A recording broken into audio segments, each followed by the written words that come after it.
Hello guys. हम इस lecture में कम ऑडिटिंग के बारे में सारी जानकारियाँ जो कि यूपीएससी ईपीएफओ के लिए रिलेवेंट होगी वो पढ़ेंगे, ठीक है। और ये वन शॉट लेक्चर होने वाला है जिसमें हम सारे कॉन्सेप्ट्स को अच्छी तरह से समझेंगे। चलिए स्टार्ट करते हैं, ठीक है। तो ये सबसे पहले हमको समझना है कि ऑडिटिंग क्या होता है। तो ऑडिटिंग और कुछ नहीं है कि मान लीजिए कोई कंपनी है, एक XYZ कंपनी है, ठीक है, कंपनी है। ये कुछ अपना अकाउंट्स मेंटेन करती होगी, कुछ फाइनेंशियल ट्रांजेक्शन्स करती होगी, ठीक है, और कुछ प्रोसीजर्स को फॉलो करती होगी। तो ये जो काम कर रहा है, इस काम को जांच करना कि सही से हो रहा है या गलत से हो रहा है, इसी को बोलते हैं ऑडिटिंग, ठीक है। ऑडिटिंग, ठीक है। और ये बताइए एक चीज़, अगर मैं बोलूँ कि आप एक स्टूडेंट है, ठीक है, स्टूडेंट है, तो क्या स्टूडेंट अपने काम को खुद जांच सकता है कि उसने गलती कहाँ की, सही क्या की, क्या इम्प्रूवमेंट हो सकता है? ऐसे नॉर्मली तो कर सकते हैं, लेकिन निष्पक्ष जांच के लिए कोई बाहर का बंदा चाहिए, ठीक है, बाहर का, जो इंडिपेंडेंट बता सके कि आपने गलतियाँ क्या की, कहाँ पर स्कोप इम्प्रूवमेंट का स्कोप है, कहाँ पर मिस इन्फॉर्मेशन आपने किया है, कहाँ फाइनेंशियल ट्रांजेक्शन में धोखाधड़ी हुई है, ठीक है। ये सब बताने का काम एक ऑडिटर करता है। तो ऑडिटर का सबसे, अगर मैं बोलूँ कि ऑडिटिंग के 4-5 वर्ड्स याद रखने हो, तो सबसे पहले आप कौन सा याद रखेंगे कि इंडिपेंडेंट होना चाहिए, स्वतंत्र रूप से, कोई बायसनेस नहीं। फिर ऑब्जेक्टिव होना चाहिए, सिस्टमेटिक होना चाहिए, ठीक है, और एविडेंस बेस्ड होना चाहिए कि अब ऑडिटिंग जो भी हो रहा है उसके पास इंफॉर्मेशन रहना चाहिए कि हाँ कंपनी ने ये XYZ ट्रांजेक्शन्स किया था इतनी डेट को। इसी एविडेंस के हिसाब से वो एक कंक्लूजन बनाएगा, ठीक है, और अपना ओपिनियन शेयर करेगा, ठीक है। तो ऑडिटिंग का डेफिनेशन समझा जाए तो इंडिपेंडेंट होना चाहिए, ऑब्जेक्टिव होना चाहिए, सिस्टमेटिक होना चाहिए, और एविडेंस बेस्ड होना चाहिए। और इन सभी चीज़ों को लेकर लास्ट में ऑडिटर एक ओपिनियन ड्रॉ करता है, ठीक है। और ये ओपिनियन बड़े काम का होता है। आगे चलकर हम पढ़ेंगे कि ऑडिटिंग रिपोर्ट्स कैसे होते हैं। एक होता है यहाँ देखिए आगे पढ़ेंगे, ठीक है। अभी थोड़ा रुक जाइए, आगे बढ़ेंगे। ऑडिटिंग रिपोर्ट्स में सारे उसके टाइप्स पढ़ेंगे, ठीक है, कि कौन सा डिस्क्रिप्शन वाला है, किस में ओपिनियन नहीं देगा, कौन सबसे अच्छा है, कौन सबसे बुरा, ये पढ़ेंगे, ठीक है। अभी हम आगे पढ़ते हैं, ठीक है। देखिए इसका ऑब्जेक्टिव्स पढ़ेंगे, ठीक है। ये ऑडिटिंग का ऑब्जेक्टिव्स क्या है? तो ऑडिटिंग का ऑब्जेक्टिव्स, जैसे मैंने बोला कि ऑडिटर लास्ट में एक ओपिनियन एक्सप्रेस करता है, ठीक है, ओपिनियन देता है, ठीक है, ओपिनियन देता है। और ओपिनियन क्या होता है, उसी का वो का ओपिनियन किस चीज़ का देता है? तो ओपिनियन देता है कि फाइनेंशियल जो स्टेटमेंट है वो ट्रू और फेयर है कि नहीं। फाइनेंशियल स्टेटमेंट ट्रू और फेयर मतलब जो वो कंपनी शो कर रहा है सही है या गलत है, ठीक है। और वो कंपनी वो अकाउंटिंग स्टैंडर्ड्स को फॉलो कर रहा है कि नहीं कर रहा है, वो एप्लीकेबल लॉ के हिसाब से काम कर रहा है कि नहीं कर रहा है, ठीक है। और वो एक्यूरेसी भी चेक करता है कि जो ट्रांजेक्शन्स वो सही हुए हैं कि नहीं हुए, जो बुक्स मेंटेन किए गए सही है कि नहीं है, ठीक है। ये सब रीडिंग करने वाले हैं, ये आप समझ जाएंगे, ठीक है, ये आराम से समझ सकते हैं। और इसका सेकेंडरी ऑब्जेक्टिव क्या है कि कहाँ इरर हुआ है उसको डिटेक्ट करो, कहाँ फ्रॉड हुआ है डिटेक्ट करो। और इरर और फ्रॉड से बचाने का भी काम करता है। अगर उसको ऑडिटर को मालूम पड़ जाए कि ये छोटा सा भी धोखाधड़ी या फ्रॉड हुआ है, तो फ्यूचर में होने वाले बड़े फ्रॉड से बचा सकता है, ठीक है। और ये इंटरनल कंट्रोल का भी इवैल्यूएशन करता है। इंटरनल कंट्रोल क्या है कि कोई कंपनी, मान लीजिए कंपनी है, ठीक है, कंपनी अपने इफ़िशेंसी को, इफ़ेक्टिवनेस को बढ़ाने के लिए क्या क्या प्रोसीजर्स फॉलो कर रही है, क्या मेथड्स फॉलो कर रही है, क्या रूल्स फॉलो कर रही है, उसका भी इवैल्यूएशन कौन करता है? एक ऑडिटर करता है, ठीक है।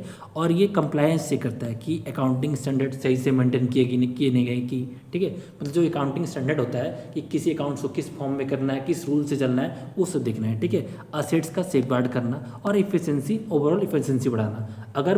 अगर इमेजिन करो आप एक स्टूडेंट हो और आप लगातार कहाँ गलती कर रहे हो, ये कोई बाहर का इंसान या टीचर आपको बता दे कि बेटा ये गलती आप ना करें, अगर ये गलती नहीं करेंगे तो 100% है कि आने वाले टाइम पर आपका इम्प्रूवमेंट होगा, ठीक है। तो ऑडिटर एक तरह से इम्प्रूवमेंट का स्कोप खोल देता है हमारे लिए, ठीक है। बस इतना याद रखने का, इसमें कुछ खास बड़ा चीज़ है नहीं। आप ऑडिटिंग का मतलब समझ चुके होंगे। अगर शॉर्ट में बोला जाए तो ऑडिटिंग का मतलब होता है जांच करना, और ऑडिटिंग करने से क्या होता है? Detection of error, detection of fraud और prevention of frauds and detection frauds and errors पता लगा सकते हैं, ठीक है। चलो हम आगे बढ़ते थोड़ा सा। तो ऑडिटिंग का लिमिटेशन क्या है?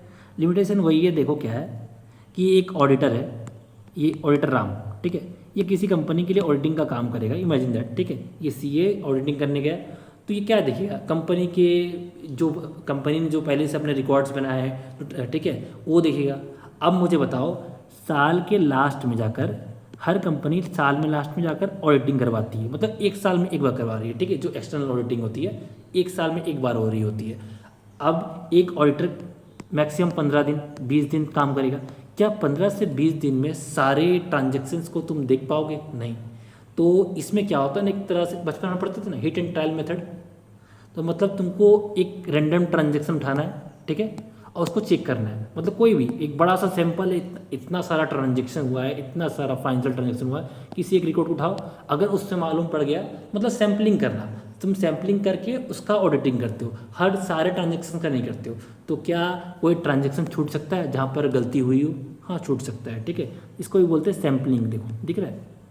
और देखो ये कंपनी के मैनेजमेंट के ऊपर डिपेंड करता है, मतलब जो ऑडिटर आया है वो इन्फॉर्मेशन या कोई ट्रांजेक्शन हुआ क्यों किया गया, ये किसके एक्सप्लेनेशन पर काम करता है? उस मैनेजमेंट, उस कंपनी के मैनेजमेंट के बताए गए चीज़ों पर ऑडिटर काम करता है। दैट्स वाई ये रिलायबल ज़्यादा नहीं होता। अगर मान लो कंपनी ने झूठ बोल दिया या कुछ छुपाने का ट्राई किया, ठीक है, ऐसा हो सकता है। और देखो जो एक ऑडिटर है वो तो इंसान ही है, तो इंसान से तो गलती हो ही सकती है, तो ह्यूमन जजमेंट है, ठीक है। और देखो इमेजिन करो ये कंपनी है, कंपनी सी है कंपनी, और इसमें इसके सारे बोर्ड मतलब सारे इसके एम्प्लॉयज़ या जो मैनेजमेंट के लोग हैं आपस में एक नेक्सस बना लेते हैं।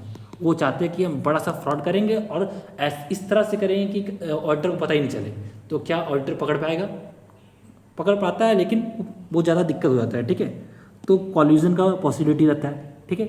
और देखो जैसा कि मैंने बोला कि 15 दिन 20 दिन जाकर वो ऑडिटिंग करते हैं, तो टाइम का, पैसे का, अब ऑडिटिंग तो फ्री का नहीं होता है। अब जो ये जो राम था क्या फ्री का ऑडिटिंग कर देगा? नहीं, फ्री का ऑडिटिंग करेगा नहीं, तो टाइम भी लगेगा, पैसे भी लगेंगे, तो टाइम और कॉस्ट का कंस्टेंट है, ठीक है। देखो ईजी लग रहे होंगे, ठीक है, ये सब बस सुनने में लगता है कि ऑडिटिंग पढ़ रहे हैं, ठीक है। ये देखो फिर क्या होता है, यहाँ पर कोई ज़रूरी नहीं है कि ये ऑडिटिंग हो जाएगा तो आने वाले टाइम पर फ्यूचर में हमारा इम्प्रूवमेंट होगा ही, ऐसा कुछ फ्यूचर वायबिलिटी बन जाएगा, नहीं, ऐसा नहीं होता है, ठीक है। और इसका एक बात है, सभी को लगता है ना ऑडिटिंग का प्राइमरी पर्पस है फ्रॉड डिटेक्शन करना, गलत। प्राइमरी पर्पस है ही नहीं। प्राइमरी पर्पस है उसकी इफ़िशिएंसी इम्प्रूवमेंट करना, उसको इफेक्टिव बनाना, उसका स्कोप बढ़ाना फ्यूचर के लिए। और देखो अभी तुरंत अपन लोगों ने यहाँ पढ़ा था कि ये सेकेंडरी ऑब्जेक्टिव है, error detection, fraud detection. Primary क्या है? अपना ओपिनियन एक्सप्रेस करना, ट्रू और फेयर व्यू देना, अकाउंटिंग स्टैंडर्ड को किस तरह से करना, रूल्स और लॉ को कंप्लाई करना, ठीक है, और एक्यूरेसी चेक करना, ठीक है। ये इसका प्राइमरी है, ना कि फ्रॉड डिटेक्शन ये सब करना, उसका सेकेंडरी है, ठीक है। इसलिए बात याद रखना कि ये कोई फ्रॉड इन्वेस्टिगेशन नहीं है, ये इसका लिमिटेशंस हो गया, ठीक है।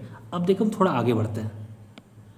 थोड़ा आगे बढ़ने का मतलब क्या है, अब हम समझेंगे कि ऑडिटिंग के टाइप्स क्या होते हैं, ठीक है।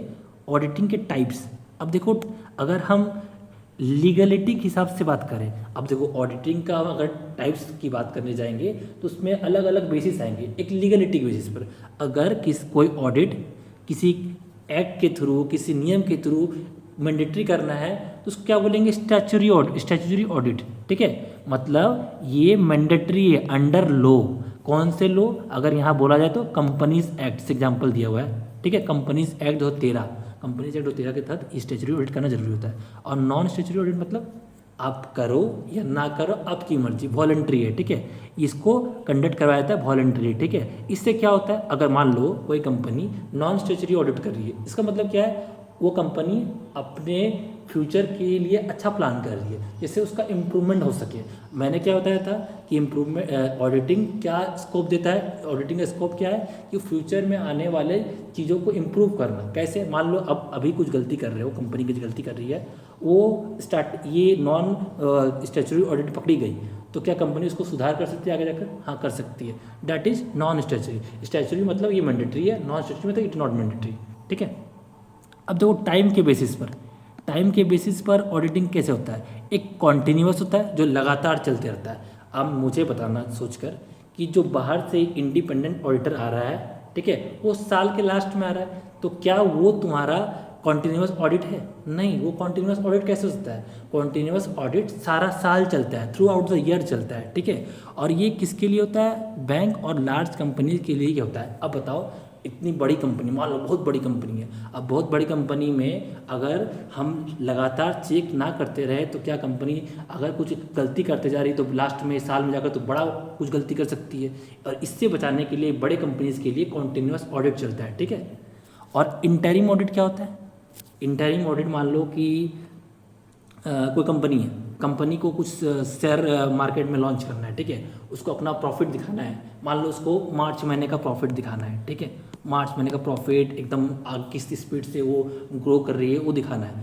तो वो साल तक का वेट तो नहीं कर सकती कि फाइनेंशियल ईयर खत्म होगा और फिर मैं जाकर ऑडिट करवाऊंगा, नहीं, ऐसा नहीं करेगा। वो बीच में इंटरिम करेगा, इंटरिम मतलब टेम्प्रोरी ऑडिट करवा लेगा, जिससे क्या होगा कि वो अपने इंटरिम डिविडेंड्स को बचा सकता है, ठीक है। किसको बचा सकता है? जो शेयर होल्डर थे, जो से फ्यूचर में ऐसा कुछ से इन्वेस्ट करने का सोच रहे हैं, उनको बता सकता है, ठीक है। और ये फाइनेंशियल ईयर के पहले ही हो जाता है, बिफोर, देखो यहाँ पे लिखा हुआ before the end of financial year, ठीक है, इतना याद रखना।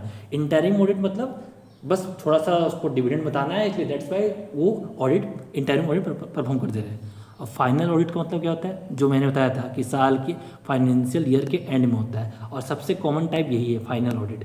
और जिसका भी हम लोग जब भी नाम सुनते हैं ऑडिटिंग का ना, तो यही सुनते हैं कि साल के लास्ट में सारे कामों का जांच हो रहा है, ठीक है, ये कॉमन टाइप है। अब बाकी जो कंटिन्यूअस था और इंटरिम था आप समझ चुके होंगे, ठीक है। तो अभी तक अपन लोगों ने दो पढ़ा है, एक लीगल हिसाब से, लीगलिटी हिसाब से, स्टैचुरी, नॉन स्टैचुरी, और एक टाइम के हिसाब से, continuous, interim and final audit, ठीक है।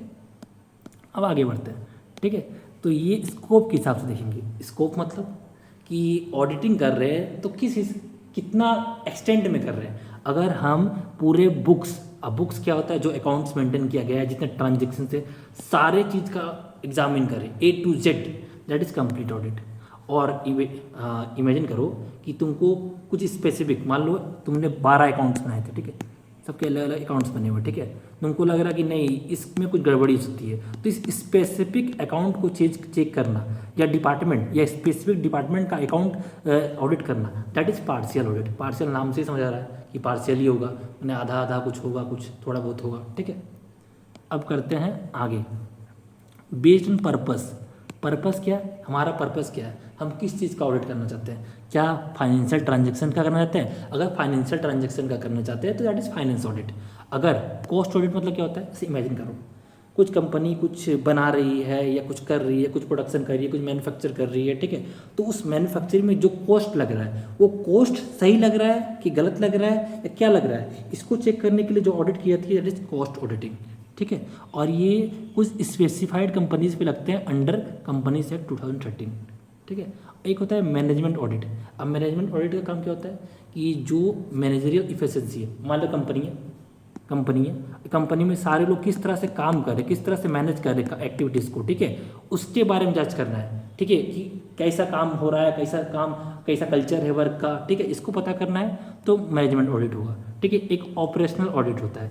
ऑपरेशनल ऑडिट मतलब कि जो कंपनी काम कर रही है, जितना, मान लो कंपनी कुछ बना रही है, ठीक है, इमेजिन करो कुछ कंपनी बना रही है, तो कितना रुपया में कितना चीज़ बना पा रही है, उस ऑपरेशंस को चेक करना, ठीक है, कि वो इफिशिएंटली बना पा रही है कि नहीं बना पा रही है, इकोनॉमी ऑफ स्केल को फॉलो कर पा रही है नहीं कर पा रही है, उसको बोलते हैं ऑपरेशनल ऑडिट। मतलब जो कंपनी ऑपरेशंस परफॉर्म कर रही है वो इफिशिएंटली कर रही है कि नहीं, इसकी जांच के लिए ऑपरेशनल ऑडिट करते हैं। एक होता है इंटरनल ऑडिट। इंटरनल ऑडिट का मतलब क्या होता है? इंटरनल मतलब कंपनी के भीतर में, देखो अब इंटरनल ऑडिट समझाता हूँ इसे। देखो ये कंपनी है, अगर कोई बाहर से बंदा आकर इसको जांच कर रहा है, ठीक है, तो उसको एक्सटर्नल ऑडिट बोलते हैं। अगर कंपनी के भीतर के एम्प्लॉय या बोर्ड ऑफ डायरेक्टर्स या जो भी तुम्हारे हैं वो भीतर खुद जांच कर रहे हैं, ठीक है, अपने कंपनी का खुद से जांच करना, देखो अपने कंपनी का खुद से जांच करना, इंटरनली जांच करना, उसको बोलते हैं इंटरनल ऑडिट, ठीक है। आगे जाकर अभी हम इसी लेक्चर में इंटरनल ऑडिट और एक्सटर्नल ऑडिट में अंतर भी देखेंगे, ठीक है। ये पढ़ लो, इंटरनल ऑडिट का मतलब क्या होता है? कंडक्टेड बाय एम्प्लॉय या internal auditors to improve controls. Controls का मतलब देखो मैं बताता हूँ। कंट्रोल मतलब जो कंपनी कंपनी अपने इफ़िशेंसी को बढ़ाने के लिए, अपने एक्टिविटीज़ को इम्प्रूव करने के लिए, अपने इकोनॉमिक स्केल को इम्प्रूव करने के लिए जो रूल्स प्रोसीजर्स फॉलो कर रही है, ठीक है, स्टैंडर्ड्स फॉलो कर रही है, ठीक है, स्टैंडर्ड्स फॉलो कर रही है, उसको कंट्रोल बोलते हैं, कंपनी कंट्रोल बोलते हैं, ठीक है। तो कंपनी कंट्रोल को चेक करने के लिए भी इंटरनल ऑडिट को कराया जाता है। देखो एक वर्ड है एक्सटर्नल ऑडिट, ठीक है। एक्सटर्नल ऑडिट का मतलब क्या होता है कि एक बाहर से बुलाया जाएगा राम को, राम जो है एक्सटर्नल ऑडिटर, वो आकर चेक करेगा, ठीक है, एक्सटर्नल ऑडिटर।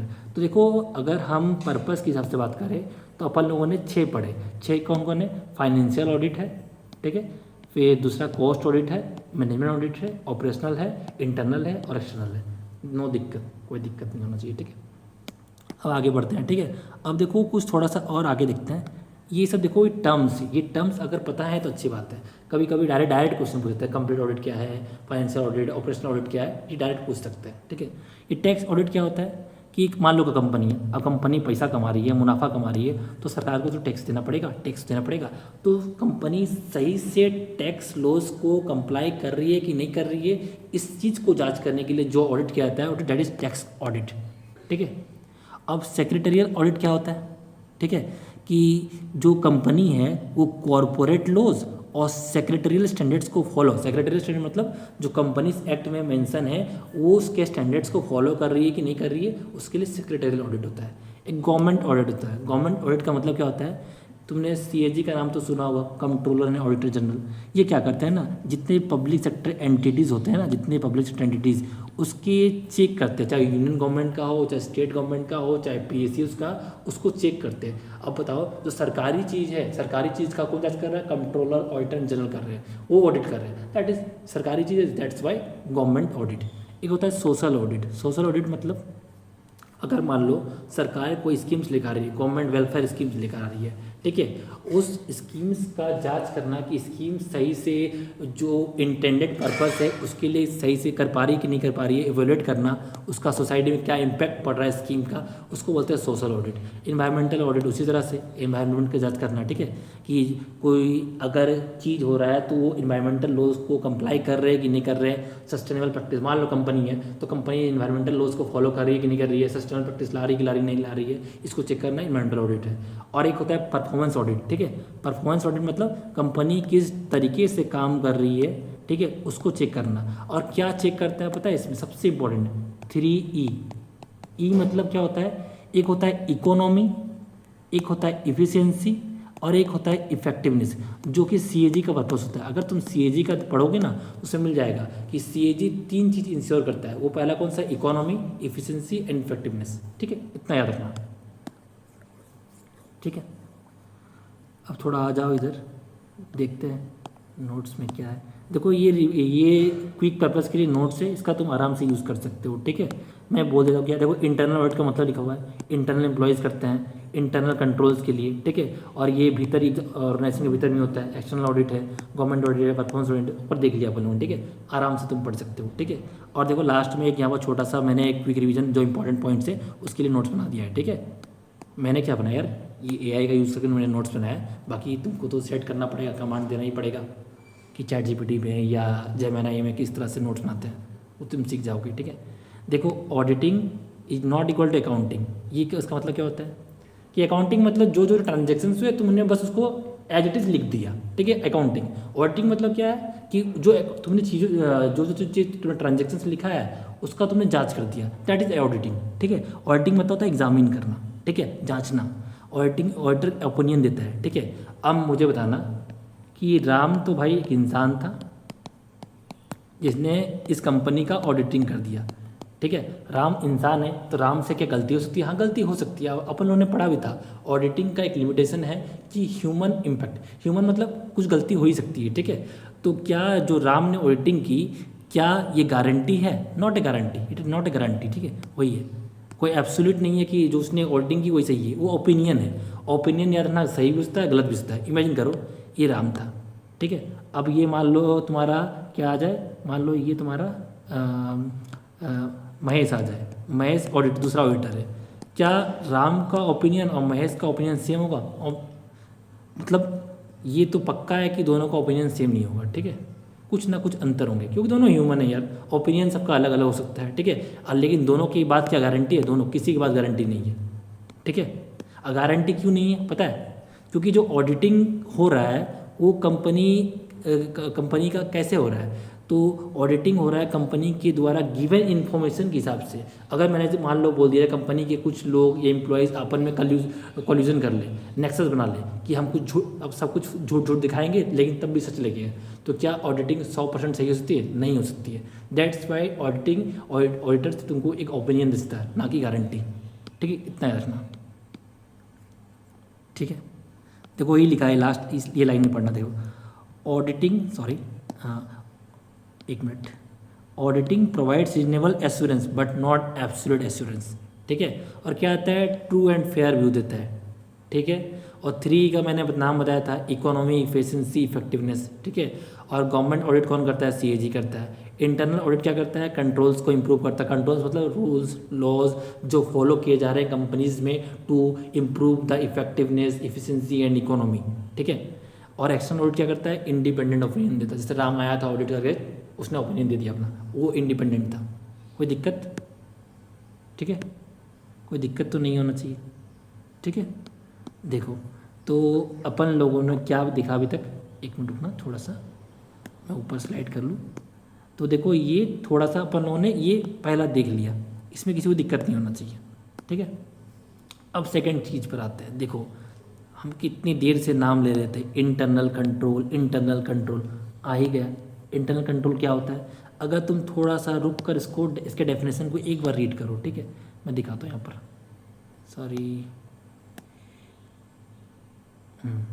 ये रीड करना, क्या लिखा है, internal control system of policies, ठीक है, प्रोसीजर्स और प्रैक्टिसेस जो एक ऑर्गेनाइजेशन फॉलो करता है to what, for what, to ensure efficient operations, accurate accounting standard, asset को सेफगार्ड करना, प्रिवेंशन और detection of fraud, errors, compliance with law. मैंने इंटरनल कंट्रोल उसको बोलते हैं जब कंपनी सिस्टम्स और पॉलिसी रूल्स प्रोसीजर को फॉलो करते हुए अपने इफिशिएंसी, इकोनॉमी और इफेक्टिवनेस को इंश्योर करती है, ठीक है। और इसका ऑब्जेक्टिव तुम रीड कर लो यार, क्या वही देखो, असेट्स को प्रोटेक्ट करना। अब इमेजिन करो कि कंपनी का असेट क्या है, मान लो कंपनी है, उसका कुछ मैन्युफैक्चरिंग कंपनी है, ठीक है, क्या कर रही है, कुछ बना रही है। अगर उसका सामान चोरी हो गया तो उस सामान को चोरी को प्रिवेंट करने के लिए हम क्या करते हैं, स्टोर कीपर्स लेकर आते हैं, सिक्योरिटी गार्ड्स करते हैं, तो ठीक है। तो प्रोटेक्ट असेट्स, ठीक है।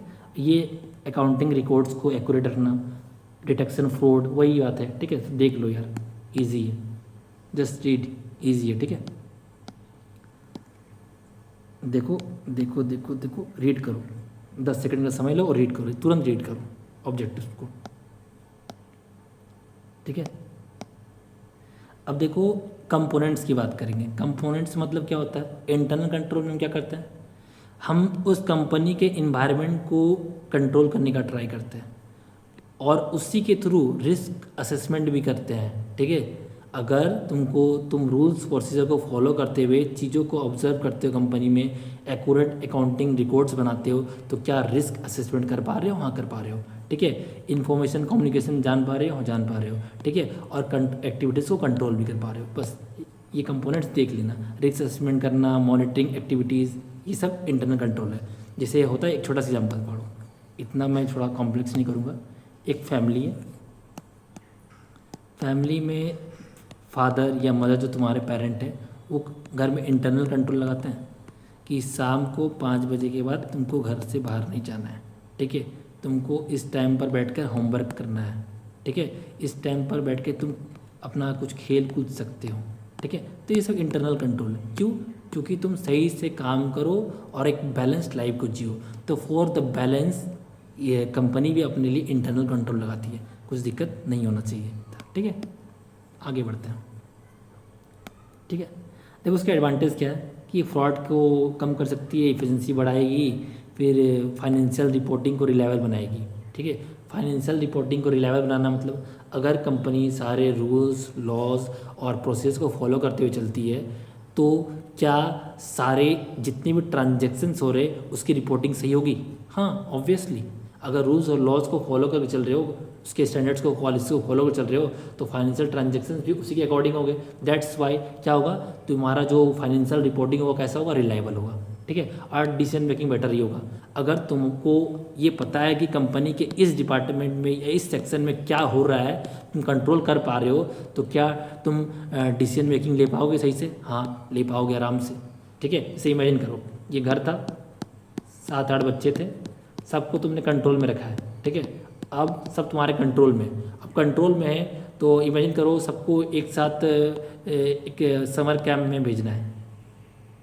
तुम्हारे अंदर सारे कंट्रोल में, क्या तुम एक बार ऑर्डर दोगे सारे समर कैंप चल जाएंगे? यस, चले जाएंगे, ठीक है। यही चीज़ है कि डिसीजन मेकिंग तुम आराम से कर पाओगे। अगर ये तुम्हारा कंट्रोल नहीं होता, कंट्रोल नहीं होता तो कोऑर्डिनेशन नहीं होता, तुम्हारे बात को मानते नहीं, फिर तुम गए, ठीक है।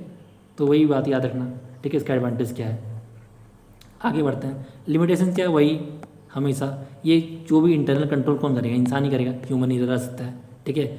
और ऐसा हो सकता है कि इंटरनल कंट्रोल हो रहा है और भी कहीं से ऊपर कहीं दूसरी जगह से ऑर्डर चल रहे हैं, तो मैनेजमेंट ओवरराइड हो सकता है। फिर मान लो क्या हो रहा है, सारे घर के सारे बच्चे थे, आपस में इन लोगों ने कोलिजन बना लिया, नेक्सस बना लिया कि हम काम नहीं करेंगे, हम ऊपर इसका बात नहीं मानेंगे, ठीक है। जो इंटरनल कंट्रोल चला रहा है इसकी बात नहीं मानेंगे, तो क्या हो पाएगा? नहीं हो पाएगा, ठीक है। और कि फुल प्रूफ प्लान नहीं है कि इंटरनल कंट्रोल होने पर कंपनी में फ्रॉड होगा कि नहीं होगा।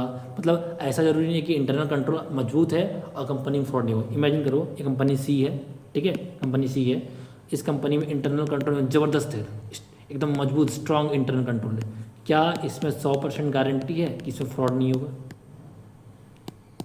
गारंटी नहीं है। दैट्स वाई इसको बोल सकते हैं कि कोई फुल प्रूफ प्लान नहीं है। चलो ठीक है, तुम इंटरनल कंट्रोल का मतलब समझ चुके होगे अभी तक, ठीक है। आगे बढ़ते हैं, सॉरी ये हो गया। अब दूसरा देखो, ये जो वर्ड दिख रहा है भाउचिंग, ठीक है, भाउचिंग दिख रहा है, भाउचिंग ये अभी 2025 के EPFO एग्जाम में आया हुआ था क्वेश्चन कि भाउचिंग का मतलब क्या। डायरेक्ट पूछ दिया कि व्हाट इज भाउचिंग, 4 ऑप्शन से लगा दो। देखो मैं तुमको बताता हूँ, जैसे इमेजिन करो कि भाउचर का नाम सुना है? भाउचर मतलब एक तरह से समझ लो कि रिसिप्ट, तुम्हारे पास रिसिप्ट हो किसी, तुम मान लो कि मॉल गए, तुमको मॉल में एक तुमको दिया ना भाउचर, लिख के रिसिप्ट दिया कि तुमने ये कुर्ती लिया या पैजामा लिया, ये तुमने बनियान ली, ठीक है, ये ली, ठीक है। तो ये तुम्हारा क्या, उसने लिख के दे दिया, रिसिप्ट है तुम्हारे पास, ठीक है।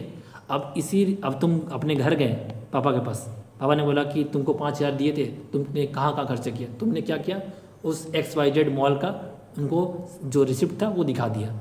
तो उस रिसिप्ट के अकॉर्डिंग पर क्या तुम्हारे पापा ये वेरीफाई कर सकते हैं कि तुमने सही जगह पैसे खर्च किए? हाँ, कर सकते हैं। तो उसी तरह कंपनी के साथ भी होता है। क्या होता है? भाउचिंग। देखो भाउचिंग, तो यहाँ पर इसका डेफिनेशन पढ़ लो। Vouching is the process of verifying accounts. किसका अकाउंट्स? कंपनी का अकाउंट एंट्रीज, ठीक है, विथ सपोर्टिंग डॉक्यूमेंट्री एविडेंस। वही जो रिसिप्ट बोला था ना कि मॉल से कपड़े लिए थे, वही रिसिप्ट, ठीक है। टू स्टैब्लिश देयर ऑथेंटिसिटी, कि तुम सही बोल रहे थे, तुमने 5,000 के कपड़े लिए और ये तुम्हारी ऑथेंटिसिटी प्रूव हो गई। तो भाउचिंग ऐसा प्रोसेस है जो क्या वेरीफाई करता है, तुम्हारे अकाउंटिंग एंट्रीज को वेरीफाई करता है। किसका यूज़ करके हुए? एक जो डॉक्यूमेंट्री एविडेंस मिला तुमको, जो रिसिप्ट मिला, उसको देखते हुए, ठीक है। और एक बात याद रखना, बहुत इंपॉर्टेंट है कि ये वाचिंग बैकबोन होता है किस चीज़ का? ऑडिटिंग का। अगर वाउचर्स है, जब भी ऑडिटर्स है ना, ऑडिटर्स अपने जितने भी राइटिंग्स, देखो एक होता है ऑडिटिंग वर्क पेपर्स, ठीक है, वर्किंग पेपर्स होते हैं, ठीक है। तो वर्किंग पेपर्स में ना ये सब चीज़ों को रखते हैं, ठीक है, कि इसी को देखते हुए ऑडिटिंग करता है। हाँ, ये वाउचर था, ठीक है, कंपनी ने इस जगह खर्चे किए, इस जगह खर्चे किए, वो उस वाउचर से मिला लेता है। तो ये क्या ऑडिटिंग का बैकबोन बन गया। अगर वाउचर नहीं रहता तो क्या तुम कर पाते? नहीं कर पाते, ठीक है। तो याद रखना, वाउचिंग क्या है? वेरिफिकेशन का एक जरिया है, ठीक है। अब देखो यहाँ पर एक छोटा सा पॉइंट कि इसमें क्या क्या आते हैं, डॉक्यूमेंट्स क्या क्या आ सकते हैं। तो देखो, cash receipt, cash payment voucher, purchase invoice, तुमने क्या खरीदा, क्या बेचा, सेल इनवॉइस मैंने पता था ना, बिल, सुना होगा कि भैया इनवॉइस दे दीजिए, बिल, इनवॉइस मतलब बिल, ठीक है। सैलरी रजिस्टर, कि मान लो कंपनी है, अब कंपनी काम कर रही है, अपने एम्प्लॉयज़ को पगार देगी नहीं पगार देगी। ये मान लो योगेश है, ये तुम्हारा रमेश है, ये महेश है, ये सुरेश है, सबको पगार दे रही है, तो एक सैलरी रजिस्टर होता है। अब सैलरी रजिस्टर में किसको कितना सैलरी दिया गया वो तो लिखा होता है। एक तरह से ये भी वाउचिंग में काम आ जाएगा, ठीक है, डॉक्यूमेंट के रूप में। बैंक का स्टेटमेंट, इमेजिन करो तुम्हारी कंपनी ने बैंक से उधार लिया था या बैंक से ट्रांजेक्शन किया, क्या ये बैंक का स्टेटमेंट तुम्हारी कंपनी के लिए वाउचिंग में काम आ सकता है? हाँ, आ सकता है, ठीक है। कॉन्ट्रैक्ट्स, अगर तुमने किसी दूसरे कंपनी से कॉन्ट्रैक्ट साइन किया, किसी पर्सन से इंडिविजुअल साइन किया, तो कॉन्ट्रैक्ट भी तुम्हारे लिए वाउचिंग में काम आ सकता है, रिसिप्ट, ठीक है। तो एक बार रीड कर लेना, कोई कुछ खास नहीं है। देखो अभी हाल के एग्जाम में डायरेक्ट उसने पूछते हैं वाउचिंग क्या होता है, तो वाउचिंग तुम्हारे लिए वो दीजिए। और ऑब्जेक्टिव पूछा जाए तो क्या होगा, देखो किसी भी ट्रांजेक्शन का वो जेन्युइन है कि नहीं ये वेरीफाई हो जाएगा, फ्रॉड एरर पता चल जाएंगे, ऑथराइजेशन कि हाँ किसके नाम पर बिल दिया गया था, कब बिल हुआ था, कितने बजे आया था, सब ऑथराइजेशन मालूम पड़ जाएगा, ठीक है। प्रॉपर अकाउंटिंग हो पाएगा, अगर बिल रहेगा तो आराम से अकाउंटिंग मेंटेन कर पाओगे, ठीक है। और फिक्सियस ट्रांजेक्शन मतलब कुछ धोखाधड़ी नहीं कर सकते हो तुम, ठीक है। अगर मान लो तुम फेक बिल बना लोगे तो वो बात अलग है, वो तभी वेरीफाई हो ही जाता है, ठीक है। देखो आगे बढ़ते, इंपॉर्टेंस क्या है, इंपॉर्टेंस है ऑथेंटिसिटी और मैनिपुलेशन को डिटेक्ट करना, और ऑडिट की रिलायबिलिटी, जो ऑडिटिंग हो रहा है उसकी विश्वसनीयता को बढ़ाना, और एक ऑडिट ओपिनियन देना, ठीक है, इसका इंपॉर्टेंस है। तो वाउचिंग का मतलब समझ गए होगे। अब देखो एक छोटा सा टर्म आता है कन्फ्यूजिंग वाला, जो सबको कन्फ्यूजिंग करेगा, ठीक है। एक मिनट रुक जाना, बता रहा हूँ। वाउचिंग और वेरिफिकेशन के बीच का अंतर, ठीक है। देखो यहाँ पर अंतर दे रखा है और ये तुमको जस्ट रीड करना है, जस्ट रीड, ठीक है। देखो वाउचिंग क्या करता है, ट्रांजेक्शन्स को चेक करता है जो ऑलरेडी हो चुके हैं। और एक वेरिफिकेशन का मतलब क्या होता है, वेरिफिकेशन का मतलब जैसे कंपनी है, कंपनी एक मैन्युफैक्चरिंग कंपनी है, उसके यहाँ कोई मशीन लगा हुआ है, ठीक है। तो ये मशीन है, कुछ उधार आया, तो ये जो असेट है, जो मशीन लगा हुआ है इसलिए असेट है, तो इसका असेट है कि नहीं या चोरी हो गया, इसको जाकर फिजिकली वेरीफाई करो, दैट इज वेरिफिकेशन, ठीक है। तो वाउचिंग का मतलब क्या है, ठीक है। वाउचिंग में हम वाउचर्स यूज़ करते हैं और इसमें फिजिकल इंस्पेक्शन करते हैं, ठीक है। और ये वाउचिंग ना थ्रू आउट द ऑडिट होता है, ठीक है। जब ऑडिट का इस्तेमाल करते हैं ना, जब ऑडिट हो रहा होता है तब इसका यूज़ करते हैं वाउचिंग का, ठीक है, ठीक है। अब वेरिफिकेशन साल के अंत में देख लिया कि हाँ कंपनी के जो रिसोर्सेज है वो सही है कि नहीं, ठीक है। और इसमें फ्रॉड की इसका पर्पज़ क्या है, जो भी एंट्रीज हो रहा है उसका फ्रॉड को डिटेक्ट करना। और इसमें ये वेरिफिकेशन में क्या है कि जो असेट है इसका एग्जिस्टेंस अभी है कि नहीं है, ओनरशिप चेक कर लेना, ठीक है। और सबसे महत्वपूर्ण जो तुमको भूलना नहीं है, ये लाइन पढ़ना कि इसमें वाउचिंग में पूछा जाता है कि क्या जो ट्रांजैक्शन है असली में हुआ था, इसका पर्पस था क्या ट्रांजैक्शन असली में हुआ था। और वेरिफिकेशन का मतलब होता है क्या जो असेट और लायबिलिटी है ये एग्जिस्ट कर रही है, अगर कर रही है तो इस प्रॉपर्टी का वैल्यू कितना है, दैट इज़ वेरिफिकेशन, वाउचिंग और वेरिफिकेशन में, ठीक है। इतना याद रखना, ठीक है। और एक सिंगल लाइन भी लिखा हुआ है, तुम पढ़ सकते हो। वाउचिंग टेस्ट होता है ट्रांजैक्शन हुआ है कि नहीं हुआ, और वेरिफिकेशन होता है कि वो जो असेट और लायबिलिटी एग्जिस्ट करती है कि नहीं करती, ठीक है। बस काम खत्म, ठीक है। अभी तक मुझे लगता है कि तुम समझ चुके होगे इतना तक, ठीक है। हम आगे बढ़ते थोड़ा सा। अब देखो सबसे इम्पोर्टेंट एरिया हम लोग पहुँच चुके हैं, इसमें तुमको थोड़ा सब्र रख के सुनना है।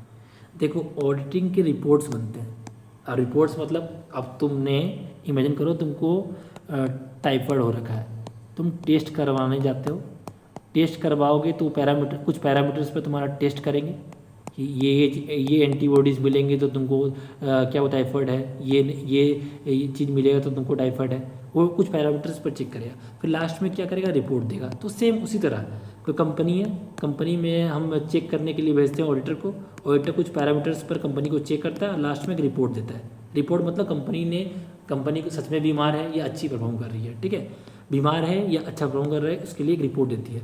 तो ऑडिटिंग के रिपोर्ट्स ना कुछ टाइप होते हैं ऑडिटिंग रिपोर्ट्स के। तो टाइप्स क्या क्या देखो क्या होता है, सुना होगा, हरी सिग्नल, ग्रीन सिग्नल मिल गया तुमको, रेड सिग्नल है, येलो तो इसमें ऑरेंज है, ठीक है। समझो क्या है, एक होता है अनक्वालिफाइड ओपिनियन, ठीक है, एक होता है क्वालिफाइड ओपिनियन, एक होता है एडवर्स ओपिनियन, और एक होता है किधर गया तुम्हारा, ये डिस्क्लेमर ओपिनियन होता है, ठीक है। तो डिस्क्लेमर ऑफ ओपिनियन होता है, ठीक है, डिस्क्लेमर, ठीक है। मैं समझाता हूँ, देखो जनरली तुमको अनक्वालिफाइड वाला लगेगा ना कि ये बेकार होगा, ये रिपोर्ट पे ना कंपनी की बुराई की गई होगी, ठीक है, लेकिन तुम पूरी तरह से गलत हो।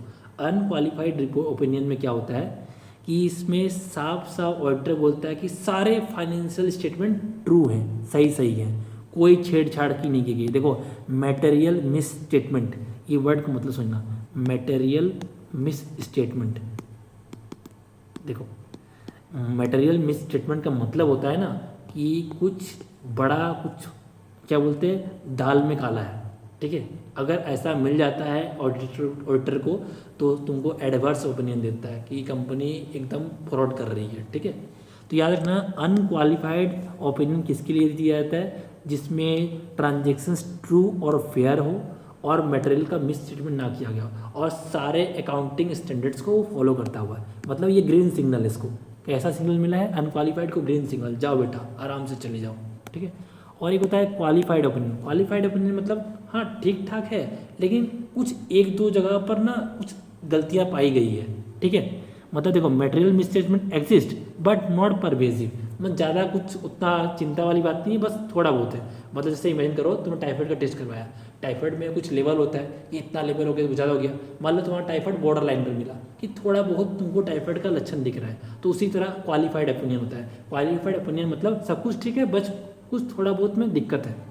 देखो क्या लिखा है, scope limitation in material but not pervasive, यहाँ लाइन लिखा हो fair except for specific issues, ठीक है।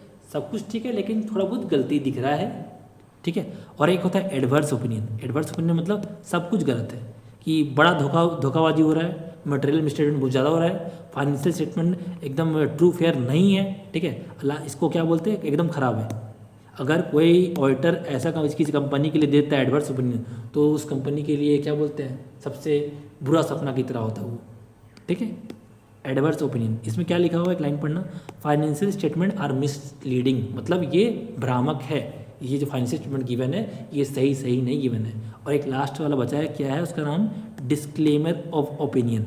डिस्क्लेमर ओपिनियन मतलब इसमें क्या होता है ना, ऑडिटर कोई भी ओपिनियन नहीं देता है, उसके पास इतना कुछ एविडेंस ही नहीं होता है, ऑडिट एविडेंस होता है। देखो अभी आगे जाकर ना ऑडिट एविडेंस भी पढ़ेंगे, तो उस ऑडिटर के पास कुछ एविडेंस ही नहीं होता है, इतना सफिशिएंट एविडेंस ही नहीं होता है कि कुछ वो अपना ओपिनियन दे सके। मतलब इस ऐसा कंडीशन जिसमें ऑडिटर अपने ओपिनियन को एक्सप्रेस ना कर पाए, उसको क्या बोलते हैं, disclaimer of opinion, no opinion express, कोई दिक्कत नहीं। चार थे, एक था अनक्वालिफाइड। अनक्वालिफाइड मतलब बेस्ट ओपिनियन, क्वालिफाइड मतलब सब कुछ ठीक है लेकिन थोड़ा बहुत गलती है, और एक होता है एडवर्स मतलब सब कुछ गलत है, एक होता है डिस्क्लेमर ओपिनियन, ठीक है, मतलब वो ओपिनियन देगा ही नहीं। ये अगर चार अब वो पता है और ये ऑडिट रिपोर्ट्स के बारे में, तो एग्जाम में आएगा फटाक से लगा देंगे इसका आंसर, ठीक है। बहुत ईजी है। पानी वानी पी लो, गला सूख गया होगा तुम्हारा सुनते सुनते, ठीक है। इसको एक लाइन में पढ़े तो, अनक्वालिफाइड एवरीथिंग इज़ फाइन, बोलते हैं ना ऑल इज़ वेल, तो ये ऑल इज़ वेल वाला है, ठीक है, ये ऑल इज़ वेल वाला है। इस पर थोड़ा दिक्कत है, थोड़ा बहुत दिक्कत है, चल जाएगा। ये एडवर्स मतलब नहीं चलेगा, नहीं बोलते नहीं चलेगा वाला है, ठीक है। और डिस्क्लेमर मतलब अपन को क्या पता, ठीक है, अपन को क्या पता, मतलब उसको पता ही नहीं है क्या ओपिनियन देना है, ठीक है, उसके पास एविडेंस ही नहीं है। चलो आगे बढ़ते हैं, थोड़ा आगे बढ़ जाओ। देखो ये है फ्रॉड रिपोर्टिंग। अब मान लो एक ऑडिटर को दिख गया कि कुछ झोल हो रहा है, ठीक है, कुछ दाल में काला है, तो क्या वो रिपोर्टिंग करेगा, किसको रिपोर्ट करेगा, किसको रिपोर्ट करेगा। तो देखो जहाँ तक अगर बहुत ज़्यादा बड़ा है तो कंपनी, छोटा मोटा मतलब ठीक ठाक है तो कंपनी के बोर्ड ऑफ डायरेक्टर्स को बता देगा, जो मैनेजमेंट उसको बता देगा। अगर मान लो कि जो फ्रॉड है 1 करोड़ से ज़्यादा हो गया, बहुत बड़ा हो गया, तो उसको सेंट्रल गवर्नमेंट के इन्फॉर्म करना पड़ता है, उसको देखेंगे आगे, ठीक है। इसका तो मीनिंग समझ लो कि फ्रॉड रिपोर्टिंग का मतलब होता है ऑडिटर की रिस्पॉन्सिबिलिटी होती है कि कोई भी अगर फ्रॉड उसको दिखे, ठीक है, तो उसको कम्युनिकेट करेगा अप्रोप्रिएटली और रिपोर्ट करेगा रूल्स और लॉज के अकॉर्डिंग, ठीक है। अब जो फ्रॉड होगा, जो धोखेबाजी होगी, ठीक है, वो किस तरह की होगी, पढ़ लो क्या है, बहुत ईजी होता है। कुछ असेट्स का मिस अप्रोप्रिएशन, फाइनेंशियल रिपोर्टिंग सही से नहीं की गई हो, कुछ करप्शन नहीं हुआ या ब्राइबरी दी गई हो, कुछ फिक्सेड ट्रांजेक्शन मतलब ऐसा ट्रांजेक्शन जो हुआ ही नहीं हो, ठीक है, कुछ सैलरी जो एम्प्लॉय को देते हैं उसमें कुछ फ्रॉड हो रहा हो, कुछ प्रोक्योरमेंट जो कुछ खरीदारी की है उसमें कुछ फ्रॉड किया हो, ठीक है। तो ऐसे टाइप्स के फ्रॉड को रिपोर्टिंग करना पड़ता है एज़ पर जो गिवन रूल्स लॉज है उसके अकॉर्डिंग, ठीक है। अब देखो क्या होता है, इससे क्या होता है, यहाँ पर ये ऑडिटर की रिस्पॉन्सिबिलिटी होती है कि वो सारे रिस्क को असेस करे, ठीक है, ऑडिट एविडेंस दे, ठीक है, और इसको रिपोर्ट करे, बस काम खत्म, ठीक है। और देखो वही बात एक लास्ट में इसने लिख दिया है कि ऑडिटर रीजनेबल एश्योरेंस देता है, ना कि गारंटी, ठीक है। अब थोड़ा सा ऊपर जाएंगे हम और पढ़ेंगे, ऊपर मतलब पूरा ऊपर नहीं यार, ठीक है। देखो जो मैं बात कर रहा था इधर नहीं है, सॉरी, इधर नहीं, वो नीचे होगा, ठीक है, देख लेंगे उसको। अब देखो ये CAG का टॉपिक आ गया, ठीक है। ये CAG का जो अपन नाम लिया था, controller and auditor general of India, अगर किसी ने पॉलिटी पढ़ा होगा तो ये टॉपिक कॉन्स्टिट्यूशनल बॉडीज के रूप में आता है, ठीक है, CAG के रूप में, ठीक है। जो आर्टिकल 148 बहुत इंपॉर्टेंट है, 148 बोलता है कि हम इससे एक कंट्रोलर एंड ऑडिटर जनरल का पोस्ट क्रिएट करेंगे, ठीक है। और याद रखना कंट्रोलर और ऑडिटर जनरल को ना पब्लिक पर्स का गार्जियन बोलते हैं। मतलब क्यों बोलते हैं समझ लो, कि जितना भी पब्लिक एक्सपेंडिचर हो रहा है, चाहे यूनियन गवर्नमेंट का हो, चाहे स्टेट गवर्नमेंट का हो, चाहे किसी पब्लिक सेक्टर अंडरटेकिंग का हो, चाहे किसी भी कंपनी जो पब्लिक कंपनी हो, ठीक है, उसका ये ऑडिटिंग करता है, ठीक है। तो ऑडिटिंग करता है मतलब क्या सही है क्या गलत है, अगर चेक कर रहा है तो वो गार्जियन नहीं हुआ ना पब्लिक पर्स का, ठीक है। और इसको अपॉइंट कौन करते हैं, प्रेसिडेंट ऑफ इंडिया, और इसका टेनर 6 साल का होता है या 65 साल का, जो भी एज पहले हो जाए, ठीक है। और इसको रिमूव करने का तरीका सेम है जिस तरह से सुप्रीम कोर्ट के जज को करते हैं। मैं यहाँ तुमको नहीं बताऊंगा कि सुप्रीम कोर्ट के जज को कैसे रिमूव किया जाता है। अगर तुमने जजेस इंक्वायरी एक्ट 1968 पढ़ा होगा, अगर नहीं पढ़ा है तो पॉलिटी के लेक्चर्स में या पॉलिटी के वीडियो में जाकर पॉलिटी के जो सोर्सेज होते हैं लक्ष्मीकांत में जाकर वहाँ पढ़ लो, ठीक है।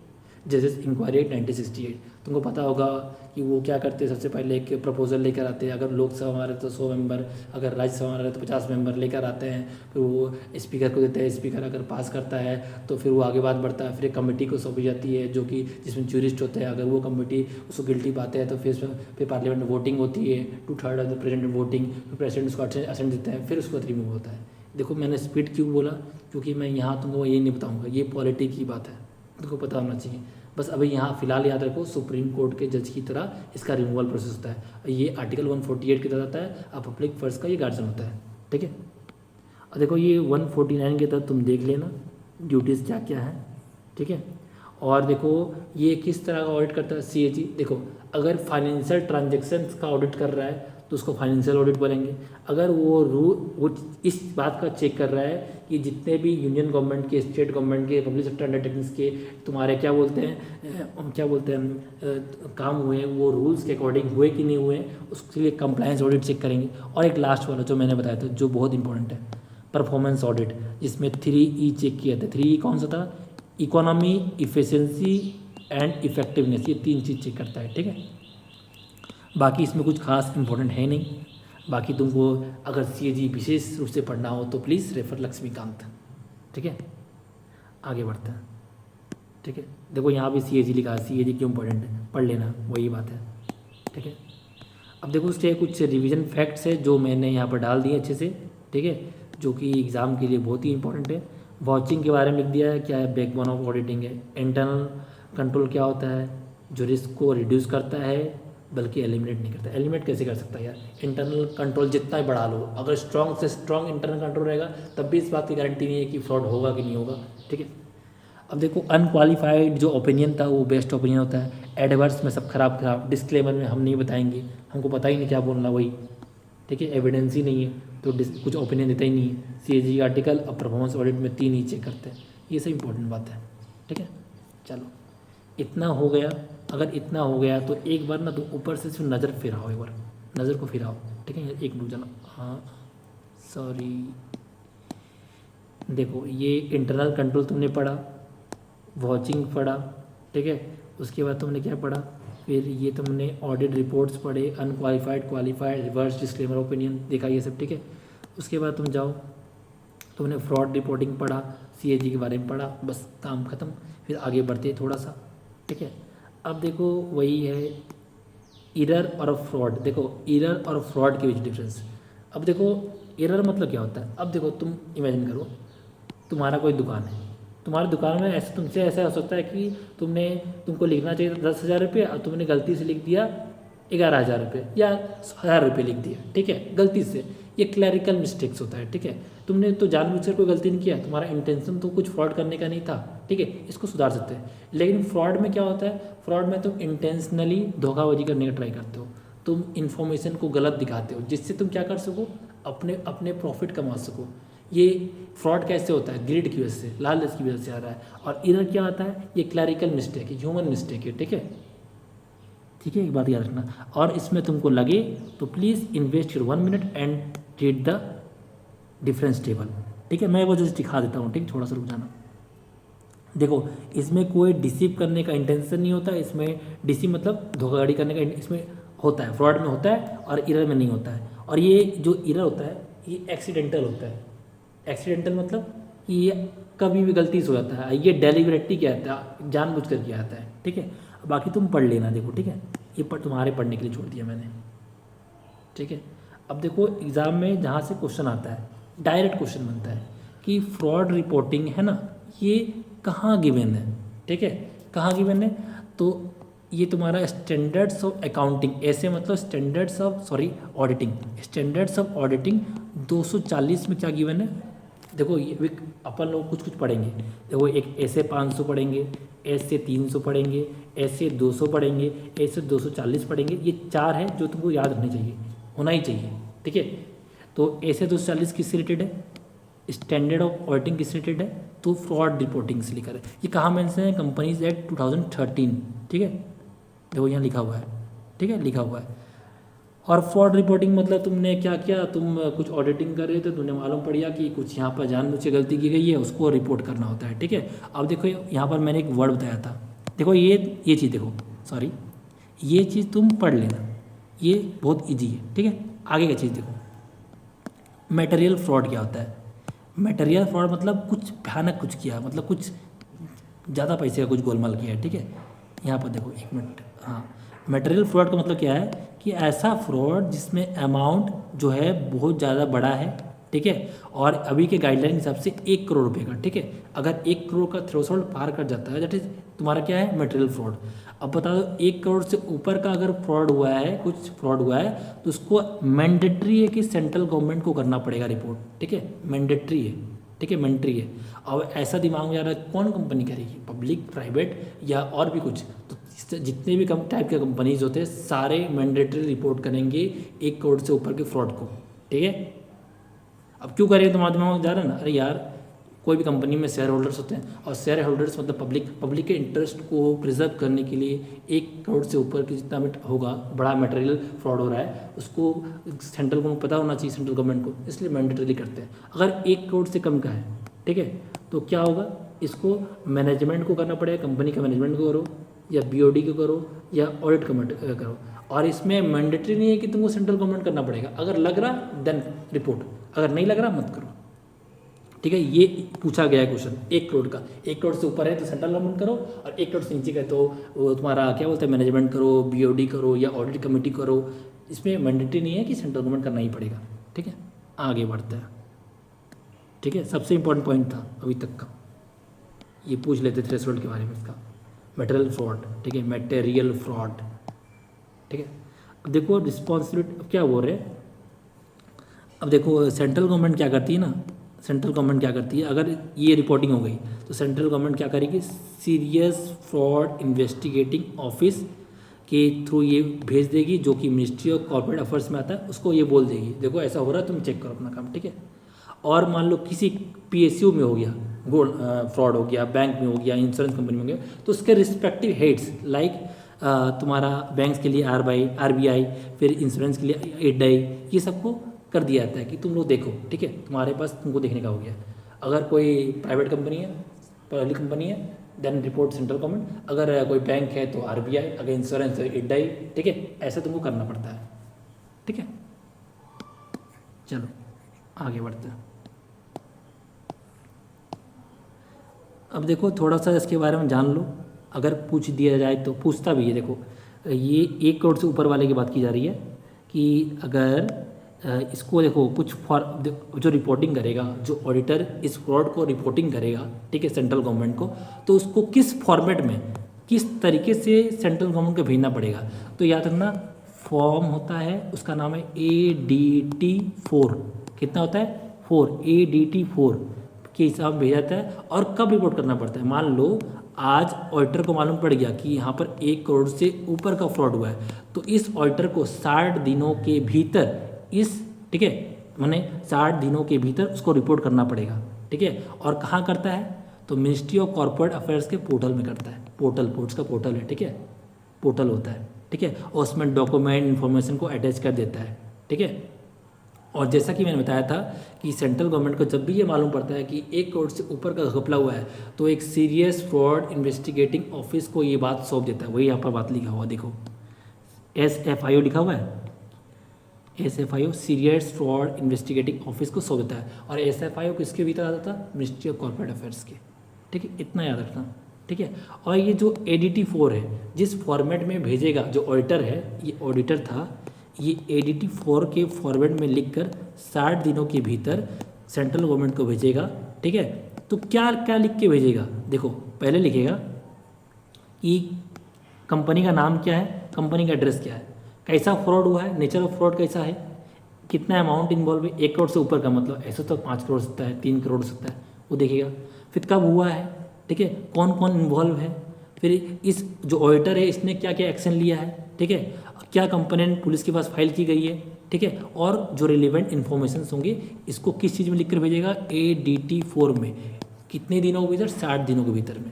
तो अगर तुमसे पूछा जाए कि अगर ऑडिटर कोई एक ऐसा फ्रॉड ऑब्जर्व करता है जिसमें अमाउंट 1 करोड़ से ज़्यादा का हो, तो उसको 60 दिनों के भीतर सेंट्रल गवर्नमेंट को रिपोर्ट करना पड़ता है। और सेंट्रल गवर्नमेंट इसके इन्वेस्टिगेशन के लिए किसको अपॉइंट करती है? SFIO serious fraud investigating office, जो मिनिस्ट्री ऑफ कॉर्पोरेट अफेयर्स के भीतर आता है। फिर वो क्या करता है? वो क्या करता है?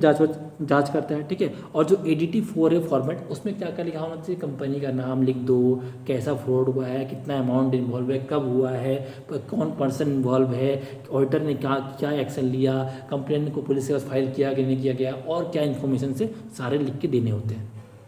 समझ आ गया हो यार? बहुत ईजी होता है, ठीक है। ADT 4, ठीक है। और याद रखना कौन सा SA था, स्टैंडर्ड्स ऑफ ऑडिटिंग कौन सा था? Standard auditing 240। एक चीज़ याद रखना, देखो याद रहेगा, फ्रॉड मतलब 400 BC, बोलते हैं 400 BC हो रही है, 400 BC को उल्टा कर दो 240, याद रहेगा? चलो, होप दैट याद रहेगा। अब थोड़ा आगे बढ़ते हैं। देखो क्या है, अगर ऑडिटर ने सेंट्रल गवर्नमेंट को ये क्या बोलते हैं रिपोर्ट नहीं किया with in the prescribed time limit 60 दिनों के, तो क्या ये पनिशेबल ऑफेंस है? Yes, it is punishable offence with fine penalty. देना पड़ेगा ऑडिटर को, ठीक है। ये ऑडिटर की रिस्पॉन्सिबिलिटी हो रही है, उसको देना पड़ेगा,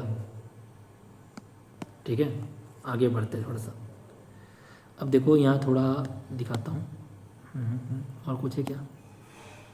देखो ये लेस देन 1 करोड़ वाला है, ठीक है, लेस देन 1 करोड़ वाला है। तो लेस देन 1 करोड़ में क्या बोलता है कि वही ऐसे 240 वाला ही है, ठीक है। ये किसको रिपोर्ट करेगा? मैनेजमेंट करेगा या बोर्ड ऑफ डायरेक्टर्स करेगा, ऑडिट कमेटी करेगा।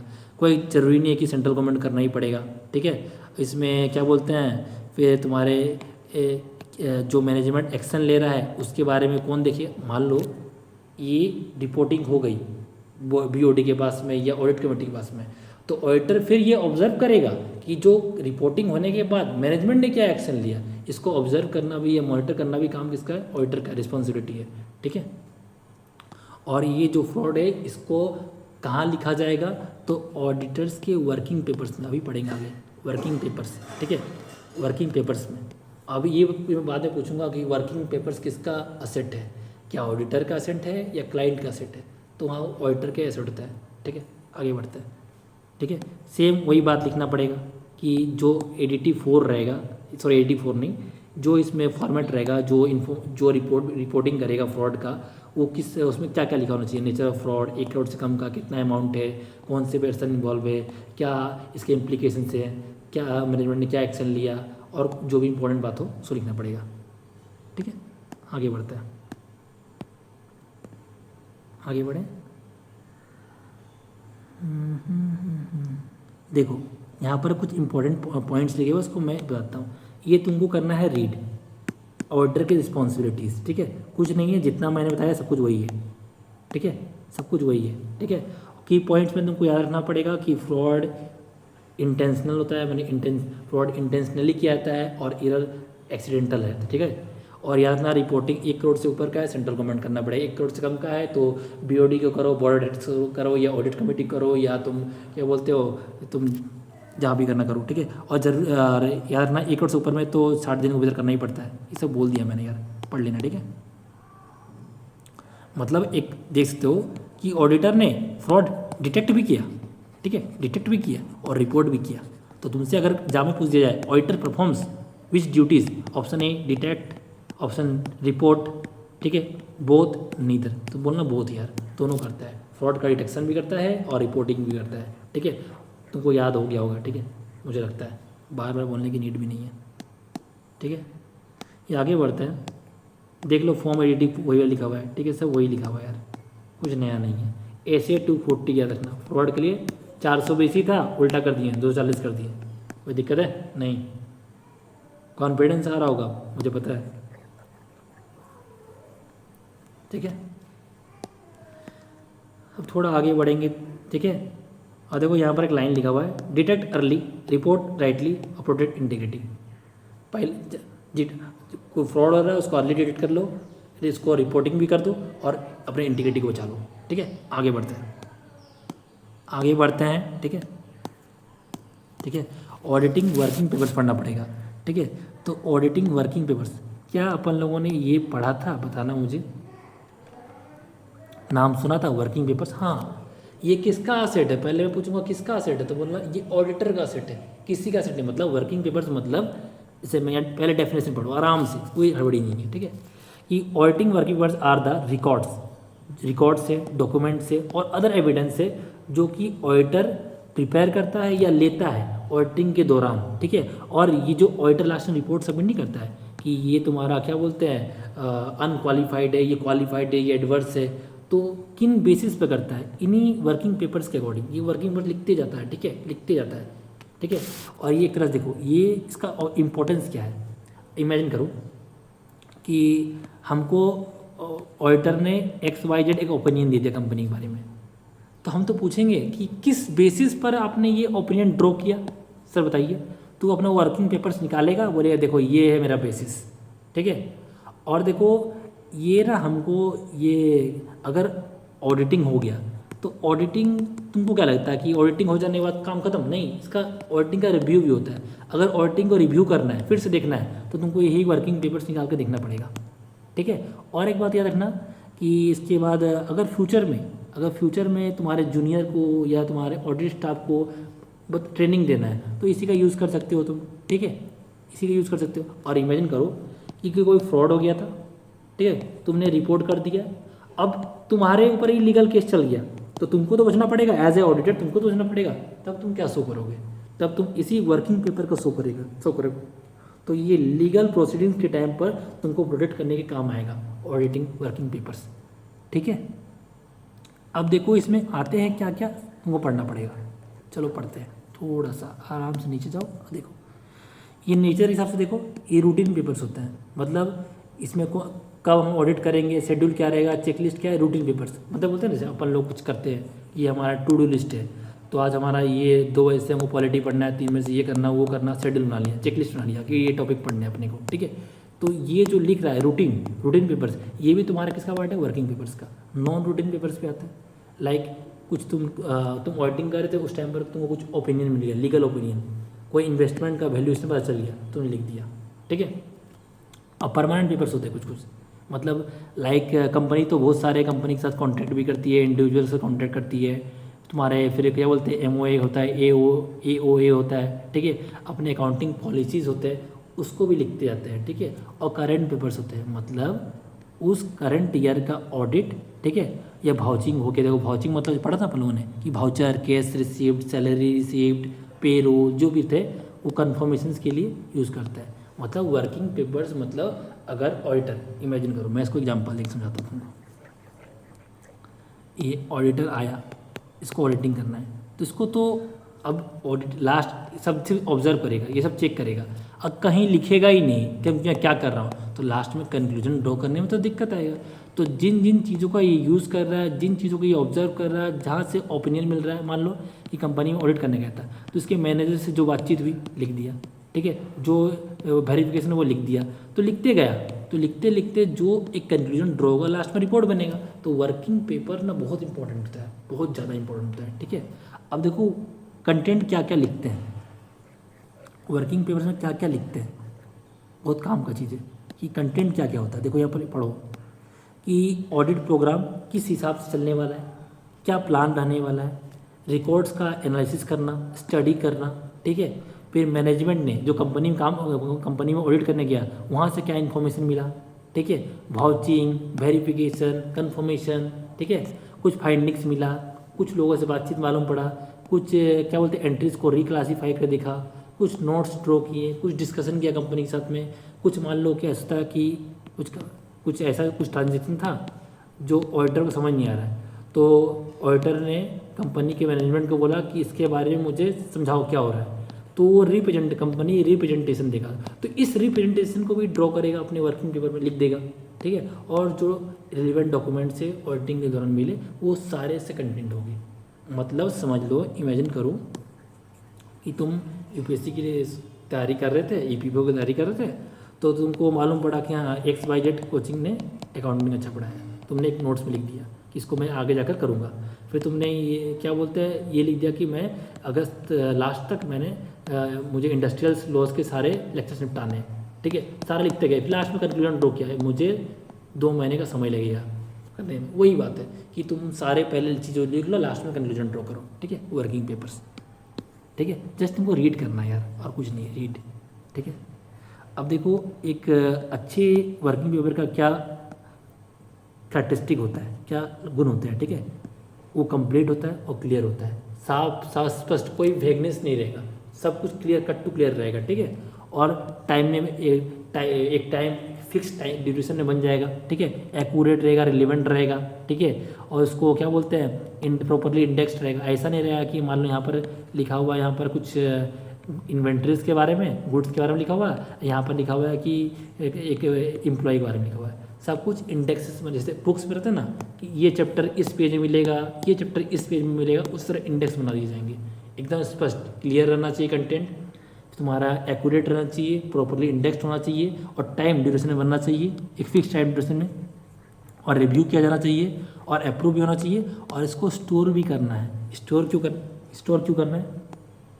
फ्यूचर में आने वाले डिस्प्यूट्स या फ्यूचर में इम्प्रूवमेंट के स्कोप को बढ़ाने के लिए कर सकते हैं। और एक जनरली एक वर्किंग पेपर्स को ना कुछ रिटेन भी किया था कुछ समय के लिए, और रिटेंशन पीरियड थोड़ी देर बाद देख लेंगे, ठीक है। अभी देख ही लेते हैं, देखो यहाँ लिखा हुआ है, यहाँ मिनिमम 8 ईयर्स लिखा हुआ है यहाँ, लेकिन थोड़ा करेक्ट कर लेना, it is not minimum 8 years, sorry it is 7 years होता है, ठीक है, 7 मिनिमम 7 ईयर्स के लिए करते हैं। और एक बात याद रखना कि यहाँ पर रिटेंशन पीरियड AC 230 में आता है। मुझे पहले बताओ AC 240 किसके लिए था?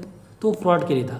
230 किसके लिए हुआ? Retention period. रिटेंशन मतलब क्या होता है कि जो वर्किंग पेपर्स तुमने लिखा, कागज़ लिखा था, डॉक्यूमेंट लिखा था, वो कब तक संभाल के रखे? क्या 100 साल तक रखे कि 100 साल रख के पूरा एक रूम भर दें? नहीं, रूम नहीं भरना यार, मिनिमम 7 साल का रखना पड़ता है। और इसको एक्सटेंड भी कर सकते हैं पर्पस हिसाब से, अगर लगे कि नहीं और एक्स्ट्रा टाइम के लिए करना है तो कर सकते हैं, ठीक है, लेकिन मिनिमम 7 ईयर्स के लिए रखते ही है, ठीक है।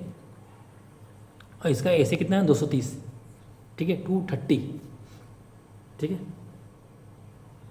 आगे बढ़ते हैं, ठीक है, आगे बढ़ते हैं।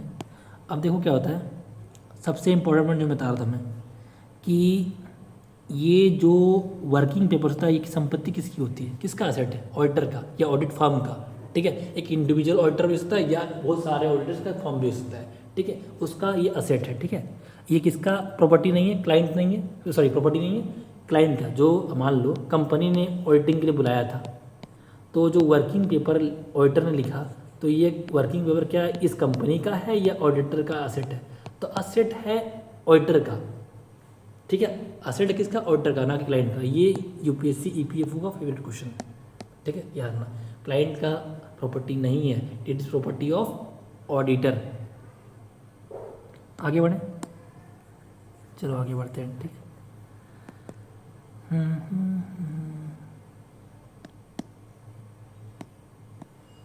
ठीक है, अब देखो स्पेशल ऑडिट।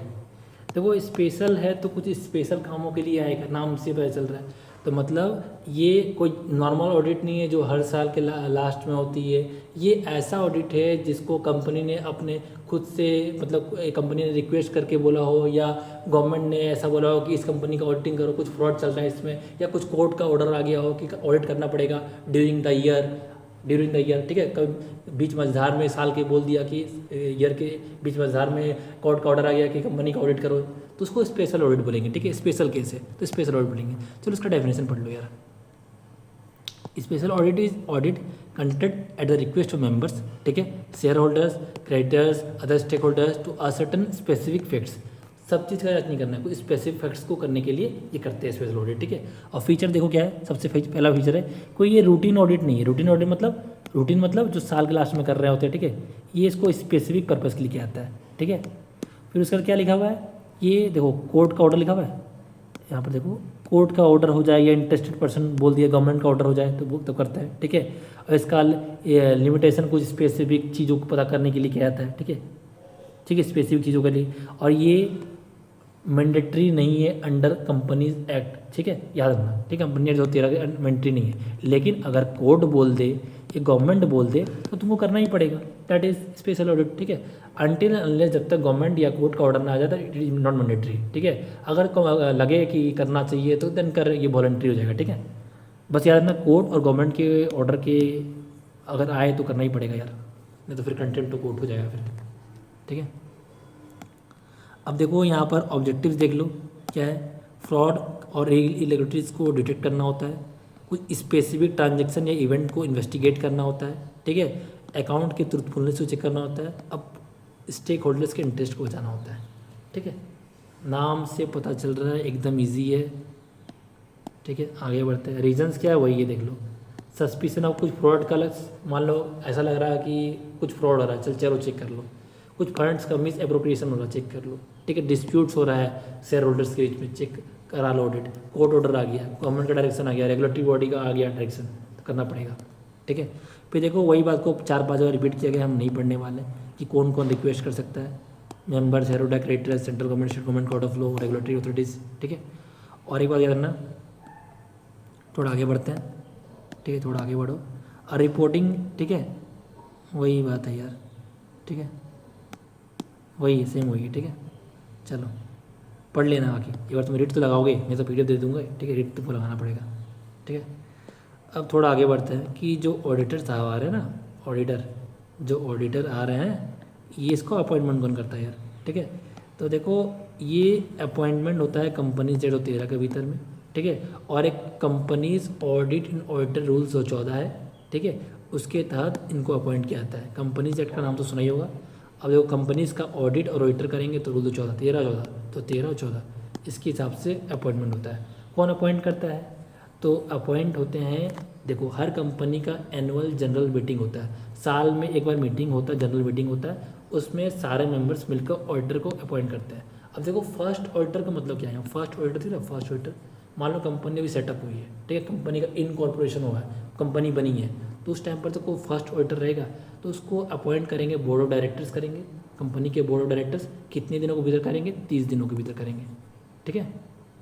और इसको अप्रूव कर लिया जाएगा जो फर्स्ट एनुअल जनरल मीटिंग है, मतलब कंपनी देखो ये कंपनी थी, अभी बनी, कंपनी बन गई, ठीक है, इसके बोर्ड ऑफ डायरेक्टर से ये 30 दिनों के भीतर इसको फर्स्ट ऑडिटर का अपॉइंट कर लिया।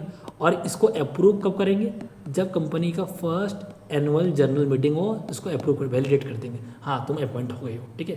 तो फर्स्ट ऑडिटर 30 दिन का आंकड़ा याद रखना, ठीक है, याद रखना, ठीक है। और जो भी ये तुम्हारे अपॉइंटमेंट उनका भी होगा ऑडिटर ग्रुप में 5 साल के लिए होगा, ठीक है। कितने साल के लिए, 5 साल के लिए, 5 साल मतलब 5 साल, ठीक है, 5 साल के लिए होगा। और तुमको ऐसा लगता है, ऐसे इमेजिन करो, ये समझ लो कि ये तुम्हारा राहुल है, ठीक है, राहुल ऑडिटर के रूप में इस कंपनी के लिए 5 साल ऑडिटिंग किया इसने, क्या ये नेक्स्ट 5 साल के लिए फिर से ऑडिटिंग कर सकता है, नहीं यार। याद रखना किसी भी कंपनी के लिए ना, अगर उसी कंपनी के तुम बोलो, तो मान लो ये कंपनी सी है, कंपनी बी है, ठीक है, सी के लिए तुमने 5 साल काम कर लिया ऑडिटर ग्रुप में, ठीक है। अब क्या कंपनी तुमको दोबारा फिर से 5 साल के लिए बुलाएगी? नहीं, तुम इस कंपनी के लिए एलिजिबल नहीं हो। तुमको 5 साल का कूलिंग ऑफ पीरियड, देखो कूलिंग ऑफ मतलब क्या होता है, तुमको रेस्ट करना पड़ेगा। देखो यहाँ लाइन लिखा हुआ है कूलिंग ऑफ, ठंडा हो, ठीक है, शांत रहो। कूलिंग ऑफ मतलब रेस्ट करो। 5 साल के कूलिंग ऑफ पीरियड के बाद तुमको फिर से अपॉइंट किया जा सकता है, ठीक है, इतना रखना। 5 साल का टर्म होता है और 5 साल का कूलिंग ऑफ पीरियड होता है, ठीक है। कूलिंग ऑफ मतलब रेस्ट करो आराम से, तुम्हारा अभी तुम्हारा पेमेंट नहीं हो रहा है, ठीक है। आगे बढ़ते हैं। और किसको ऑडिटर बनाओगे? क्या किसी को बनाते हो? नहीं, चार्टर्ड अकाउंटेंट बनाओगे जो किससे रजिस्टर्ड हो, ICAI से रजिस्टर्ड हो, ठीक है। इसका फुल फॉर्म सर्च कर लेना, जो कॉमर्स वाले बच्चे हो या जो CA कर तैयारी करते हो उसको पता भी होगा, ठीक है। और ये और एक बात है करना कि ऐसे लोग डिस्क्वालीफाई कर दिए जाएंगे एज एन ऑडिटर जो इंसॉल्वेंट हो, मिसकंडक्ट किया हो या कोई क्रिमिनल कन्विक्शंस लगा हो, उसको नहीं बना सकते हैं, ठीक है। और कंपनीज एक्ट के रूल्स को फॉलो करने वाला होना चाहिए, मतलब एक चार्टर्ड अकाउंटेंट होना चाहिए जो कि ICAI को रजिस्टर्ड होना चाहिए, और उसको क्या बोलते हैं, इंसॉल्वेंट ना हो, मिसकंडक्ट ना किया हो, कुछ क्रिमिनल कन्विक्शन ना हो। अगर ना हो तो कर सकते हैं, अगर है तो भाई इसको नहीं लेना है ऑडिटर रूप में, ठीक है। 5 साल का मैंडेटरी रोटेशन होता है, ठीक है। और सेम ऑडिटर को रीअपॉइंट किया जा सकता है 5 साल के गैप के बाद, मतलब आज 2026 में अपॉइंट किया तो 31 तक चला, ठीक है। 31 से 36 तक वो काम नहीं करेगा, अब 36 के बाद वो काम करेगा, ठीक है। 5 साल का कूलिंग ऑफ पीरियड चाहिए और 5 साल का टर्म भी होता है इसका, ठीक है, याद रखना, ठीक है। बाकी देख लो यार, ईजी है, ठीक है। अब मान लो कभी क्या होता है ना, कभी ऐसा होता है कि ऐसे कैजुअल वैकेंसी आ जाए, ठीक है, मतलब ऑडिटर ने रिजाइन कर दिया हो या कुछ डिस्क्वालीफाई हो गया हो, ऐसा कुछ हरकत किया, कुछ क्रिमिनल एक्टिविटी कर दिया कि उसको निकालना पड़ा हो, ठीक है। उस टाइम कैजुअल वैकेंसी आ जाएगी, उस टाइम क्या करेंगे, तो बोर्ड वैकेंसी फिल करती है और ऐसे चीज़ को अप्रूव कब करते हैं, नेक्स्ट एनुअल जनरल मीटिंग में। AGM मतलब एनुअल जनरल मीटिंग में अप्रूव करते हैं कि हाँ भाई तुमको हम लोग अपॉइंट कर लिया, ठीक है। और देखो ऑडिटर को रिमूव भी किया जा सकता है, 5 साल का टर्म था उससे पहले भी रिमूव किया जाता है। कैसे? अगर एनुअल जनरल मीटिंग में एक स्पेशल रेजोल्यूशन पास कर दिया जाए मेंबर्स के द्वारा तो उसको रिमूव किया जाता है, ठीक है। और ऐसे प्रपोजल को देना पड़ेगा, ठीक है, किसको लिखकर, ऑडिटर को, कि हमको तुमको इस कारण से तुमको निकाल रहे हैं, ठीक है, निकाल रहे हैं, तुमको रिमूव कर रहे हैं, ठीक है। और लेकिन अगर अब ये चीज़ देगा, नोटिस देगा तो कारण बताएगा, तो कारण सुनने के बाद ऑडिटर चुप नहीं रहेगा। अगर ऑडिटर को लगेगा नहीं जो ये तुमने जो बेसिस बताया गलत है, तो ऑडिटर अपना रिप्रेजेंटेशन दे सकता है, पेश कर सकता है, ठीक है, राइट है उसका, ठीक है। और ये कॉपी ऑफ रिप्रेजेंटेशन को ROC को ट्रांसफ़र कर दिया जाता है। ROC क्या है ये हमारे या तुम्हारे जानने के लिए नहीं है, ठीक है। अगर तुमको ऑडिटिंग करना हो, कॉमर्स स्टूडेंट हो तो आगे जाओ, ठीक है। तुमको CA का एग्जाम नहीं देना, EPFO एग्जाम देना है, ठीक है, ठीक है। अब देखो मैं पूछता हूँ छोटा सवाल, एक ऑडिटर इंडिपेंडेंट होना चाहिए जिसका कंपनी से रिलेशन नहीं होना चाहिए, बस याद रखना कंपनी से रिलेशन ना हो। क्या किसी कंपनी, मान लो एक कंपनी है, कंपनी में तुमने कंपनी को उधार दे दिया है, उधार दे रखा है, या कंपनी में तुम्हारी पत्नी काम करती है, या कंपनी में तुम्हारे रिलेटिव्स काम करते हैं, या कंपनी में तुम ही काम करते हो, क्या तुम ऑडिटर बन सकते हो? नहीं।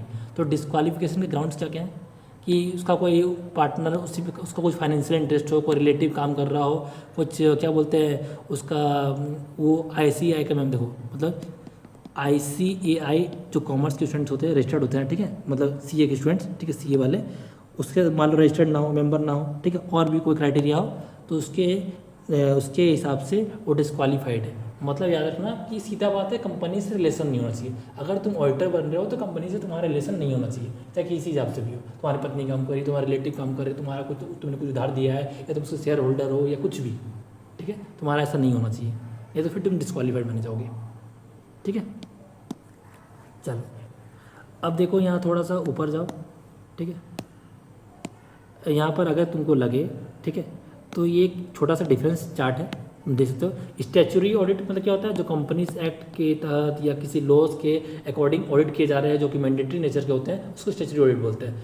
और स्पेशल ऑडिट मतलब क्या होता है, जब कंपनी के शेयर होल्डर्स या क्रेडिटर्स या कोर्ट के ऑडिट्स या गवर्नमेंट के ऑडिट्स के अकॉर्डिंग ऑडिट होता है, उसको स्पेशल ऑडिट बोलते हैं। तो इसके भी डिफरेंस समझ लो कि ये जनरल ओपिनियन होता है फाइनेंशियल स्टेटमेंट्स पर, ये स्पेशल पर्पज़ के लिए आता है, ये लॉ के अकॉर्डिंग मैंडेटरी होता है, ये मैंडेटरी नहीं है अनटिल अनलेस कोर्ट या गवर्नमेंट का ऑर्डर ना आ जाए, ठीक है। ये फाइनेंशियल स्टेटमेंट दिखाता है ओवरऑल, ठीक है, लेकिन जो स्पेशल ऑडिट है वो तुम्हारे कुछ स्पेसिफिक मैटर से रिलेटेड है, ठीक है, स्पेसिफिक, ठीक है। और इसमें स्टैट्यूटरी ऑडिट में तुम्हारे ओपिनियंस फॉर्म किए जाते हैं, अनक्वालिफाइड, क्वालिफाइड, एडवर्स, डिस्क्लेमर। लेकिन स्पेशल ऑडिट में ये तुम्हारे जब अगर पार्टी जिसने रिक्वेस्ट किया ऑडिट करने के लिए वो तुमसे मांगे तभी तुमको ओपिनियन देना है। मैंडेटरी नहीं है कि ऑडिटर को ओपिनियन देना ही पड़ेगा इसमें स्पेशल ऑडिट में, लेकिन स्टैट्यूटरी ऑडिट में ओपिनियन देना ही पड़ेगा। और ओपिनियन जो देगा उससे 4 रिपोर्ट बनते हैं, unqualified, qualified, adverse and disclaimer opinion. पता होगा, दिक्कत है क्या? नहीं, ठीक है। आगे बढ़ते हैं। ये देखो इंपॉर्टेंट पॉइंट्स हैं यहाँ पर। ये वर्किंग पेपर्स का रिटेंशन पीरियड 7 साल का लेना, ठीक है, मिनिमम 7 साल का ही होता है। और ऐसे कितना है 230, ठीक है 230। और बताना तो वो फ्रॉड वाला कितना था, ऐसे 240, 420 का उल्टा 240, ठीक है। स्पेशल ऑडिट क्या होता है, स्पेसिफिक पर्पस के लिए, मैंडेटरी नहीं होता है।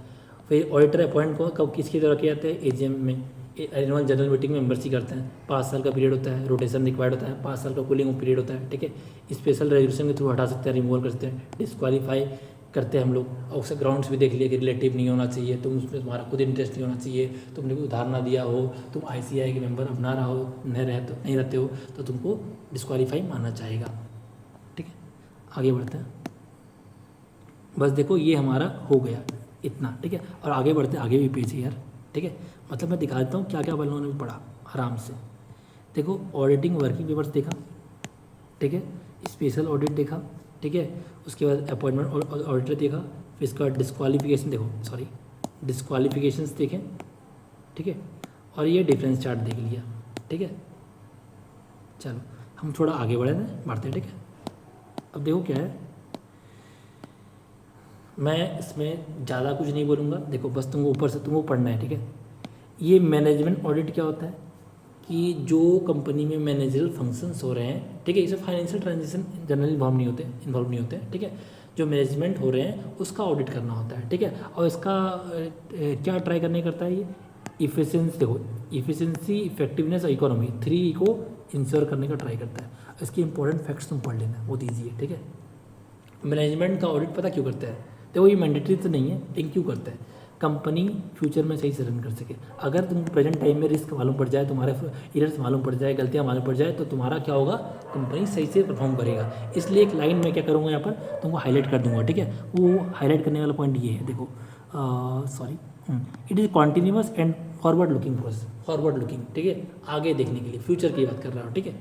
देखो कॉस्ट ऑडिट क्या होता है, कॉस्ट ऑडिट मतलब होता है कि कंपनी जहाँ जितना कुछ खर्चा कर रही है, कॉस्ट कर रही है, खर्च ला रही है, उसका ऑडिट करना, ठीक है। ये कौन करता है, ये कॉस्ट ऑडिटर करता है। और एक कॉस्ट ऑडिटर कौन होता है, याद रखना, ये cost accountant of India ICMI का मेंबर होता है। और ये एटलीस्ट 5 साल का उसका प्रैक्टिस करना होना पड़ता है, ठीक है। अगर तुमको कॉस्ट ऑडिटर बनना है तो तुमको 5 साल प्रैक्टिस करना पड़ेगा। प्रैक्टिस मतलब 5 साल का एक्सपीरियंस होना चाहिए, ठीक है। और तुमको अपॉइंट किया जाएगा किसके द्वारा, बोर्ड ऑफ डायरेक्टर्स के द्वारा। कंपनी का बोर्ड ऑफ डायरेक्टर्स तुमको अपॉइंट कर लेंगे कॉस्ट ऑडिटर के रूप में, ठीक है। तुमको तो बनना नहीं है, अगर कॉस्ट ऑडिटर बनना होता है तो तुम यहाँ पर अभी नहीं होते, ठीक है, ठीक है। बाकी तुमको देखो यहाँ पर, एक मिनट उठा यार, देखो यहाँ पर ये कॉस्ट ऑडिट कौन से एक्ट के तहत होता है, cost and work accountant act 1959 के तहत किया जाता है, ठीक है। और देखो इसमें अगर कोई कंपनी कुछ सर्टेन क्राइटेरिया को पार कर जाती है तब ये किया जाता है, ठीक है, ठीक है। ये क्राइटेरिया कौन देता है, सेंट्रल गवर्नमेंट देता है, ठीक है। और याद रखना ये क्या करता है, कॉस्ट रिकॉर्ड को एग्जामिन करता है और कॉस्ट स्टेटमेंट को सर्टिफाई करता है, ठीक है, इतना याद रखो। और एक सबसे इंपॉर्टेंट पॉइंट है जो यहाँ पर इसे बोलता इंपॉर्टेंट है, देखो ये कॉस्ट ऑडिट रिपोर्ट है ना, इसको सेंट्रल गवर्नमेंट को इलेक्ट्रॉनिक फॉर्म में सबमिट करना पड़ता है 180 दिन बाद। कब, फाइनेंशियल ईयर ख़त्म हो गया, मान लो 31 मार्च को तुम्हारा फाइनेंशियल ईयर ख़त्म हो गया, तो इसके 180 दिन बाद मतलब 6 मंथ के बाद तुमको ये रिपोर्ट सबमिट करना पड़ता है, कॉस्ट ऑडिट रिपोर्ट, ठीक है। जिसको किस में करते हैं, CRA 4, ठीक है। अब तुम्हारे दिमाग में आ रहा होगा ADT 4 क्या था, तो उसमें यार फ्रॉड को डिटेक्ट कर, फ्रॉड बता रहे थे, ADT 4 फॉर्मेट जो अपन लोग 60 दिन तक कर रहे थे, याद है, उधर वाला, ठीक है। दिखाऊं क्या, चलो देख लो, देखो यहाँ पर ये दिख रहा है तुमको, ये ADT 4 दिख रहा है, ये फ्रॉड वाला था, ये CRA 4 है जो कॉस्ट ऑडिट को सेंट्रल गवर्नमेंट को रिपोर्ट करता है 180 दिनों के बाद, ठीक है, 180 दिनों के बाद, ठीक है। चलो ये भी हो गया हमारा, तो बस रीड करना यार, ठीक है, बाकी कुछ खास नहीं। कॉस्ट ऑडिटर क्या होता है, जो ICM में रजिस्टर्ड होना चाहिए, 5 साल का प्रैक्टिस होना चाहिए, और बोर्ड ऑफ डायरेक्टर्स को अपॉइंट करते हैं। और कौन से एक्ट के तहत होता है, cost and accounts work accounts act 1959, ठीक है, हो गया। अब देखो इंटरनल ऑडिट के बारे में हम यहाँ से नहीं पढ़ेंगे, अब मैं तुमको यहाँ दिखाऊंगा। मैंने स्टार्टिंग में बताया था कि इंटरनल ऑडिट और एक्सटर्नल ऑडिटिंग का डिफरेंस हम देखने वाले हैं। चलो देखते हैं, ठीक है। इंटरनल ऑडिट और एक्सटर्नल ऑडिट में अंतर क्या है। इंटरनल ऑडिट ना ये एम्प्लॉयज़ लोग ही करते हैं। क्यों करते हैं, कंपनी का जो प्रोसेस है जो सही चल रहा है ना उसको और इम्प्रूव करने के लिए, ठीक है। एक्सटर्नल ऑडिट हर मतलब ये बाहर से कोई आता है वो ऑडिट करके जाता है, जो जनरली साल के अंत में होता है। और इंटरनल ऑडिट ना लगातार चलते रहता है, ठीक है, ठीक है, याद रखना, ठीक है। उसके बाद देखो ये अपॉइंटमेंट कौन करता है, इंटरनल ऑडिटर का मैनेजमेंट ही करता है। और एक्सटर्नल ऑडिटिंग कौन करता है, वो तो बताया था। एक्सटर्नल ऑडिटर को अपॉइंट कौन करता है, और वही बताया था कि तुम्हारा एनुअल जनरल मीटिंग में अपॉइंट करते हैं, वो वाला 5 साल का टर्म वाला, वो वाला है, ठीक है, याद रखना, ठीक है। और ये रिपोर्ट किसको करेंगे, इंटरनल ऑडिट वाले मैनेजमेंट को करेंगे, और ये किसको करेंगे, एक्सटर्नल शेयर होल्डर्स को करेंगे, ठीक है। और देखो ये कॉन्टीन्यूअस होता है इंटरनल ऑडिट, और एक्सटर्नल ऑडिट तुम्हारा इस साल में एक बार होता है जनरली, ठीक है, जनरली इतना याद रखना, ठीक है। और इसमें जो एक्सटर्नल ऑडिट जो रिपोर्ट आता है ना, ये तुम्हारे अनमॉडिफाइड नहीं है, ये अनक्वालिफाइड होना चाहिए, ये क्वालिफाइड होना चाहिए, एडवर्स या डिस्क्लेमर वाले, ठीक है। इतना याद रखना, ये ऑडिट और रिपोर्ट्स में आते हैं, ठीक है। और इसमें, ठीक है, इसमें इतना याद रखना। बाकी आगे बढ़ते हैं अपन लोग, ठीक है, अपन लोग आगे बढ़ते हैं। 1 मिनट रुक जाना बस, जस्ट वेट।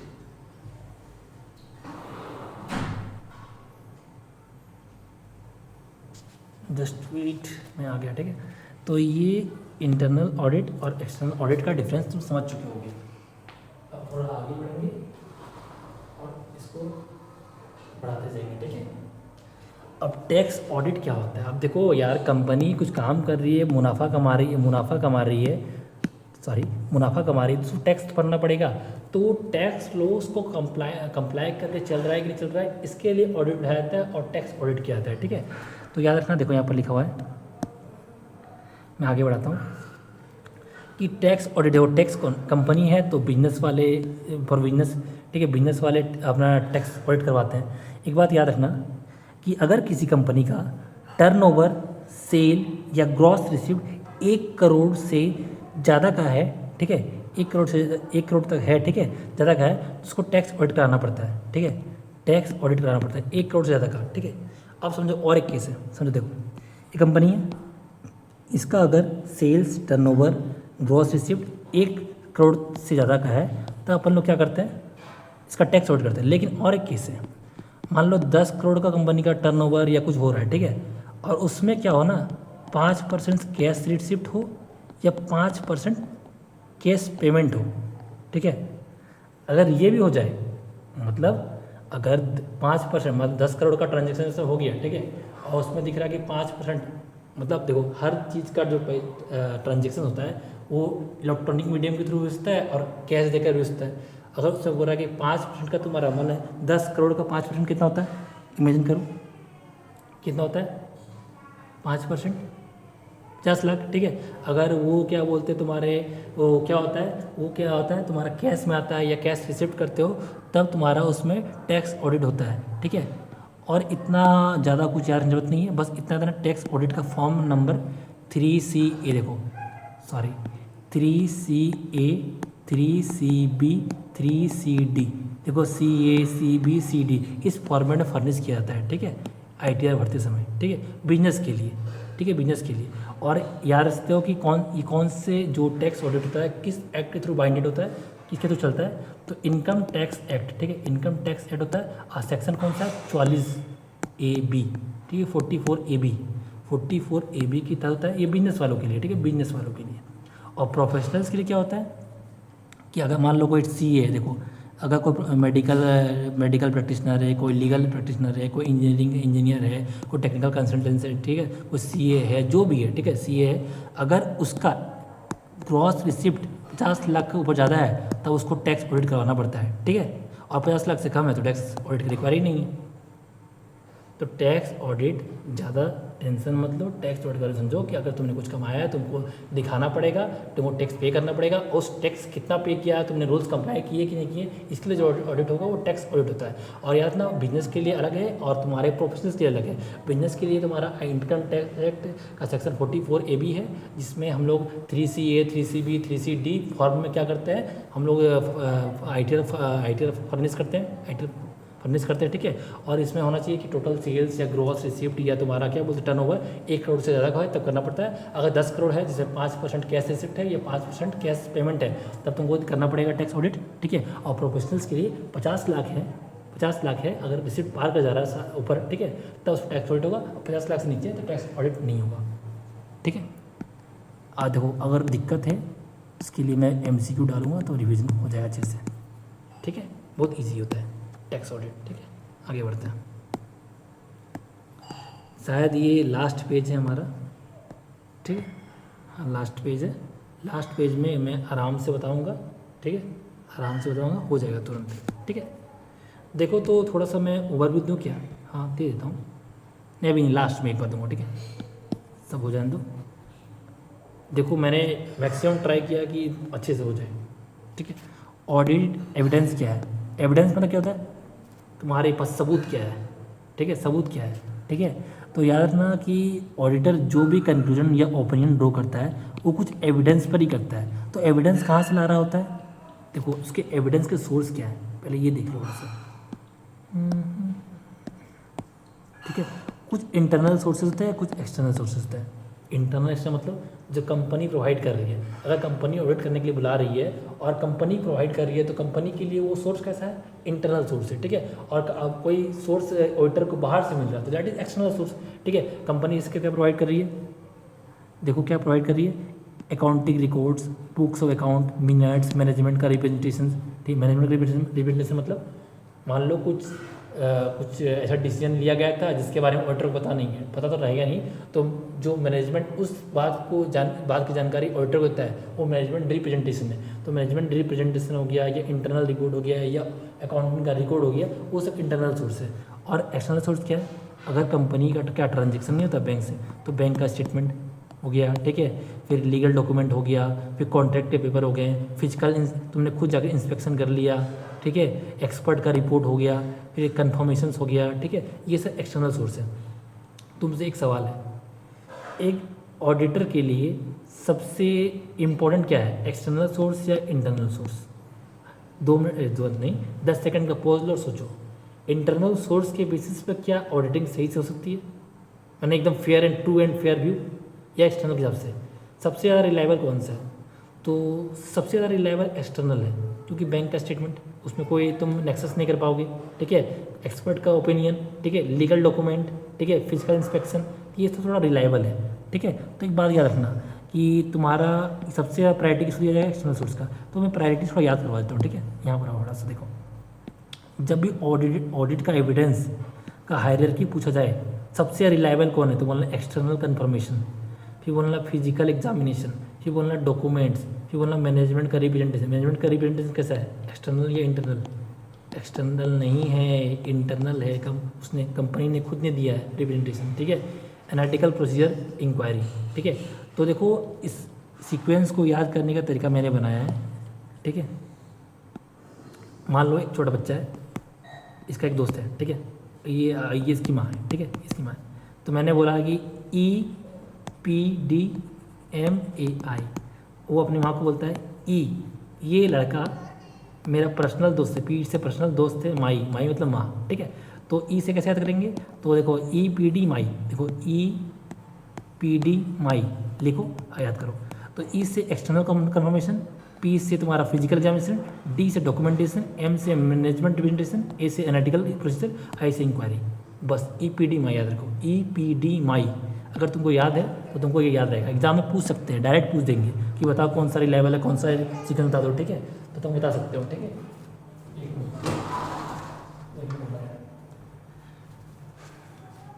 ठीक है, आगे बढ़ते हैं, ठीक है। अब देखो यहाँ से, अब क्या होता है ना कि यहाँ पर ऐसे कैरेक्टरिस्टिक क्या है, इसके कैरेक्टरिस्टिक है कि जो भी एविडेंस होने चाहिए वो रिलीवेंट होने चाहिए।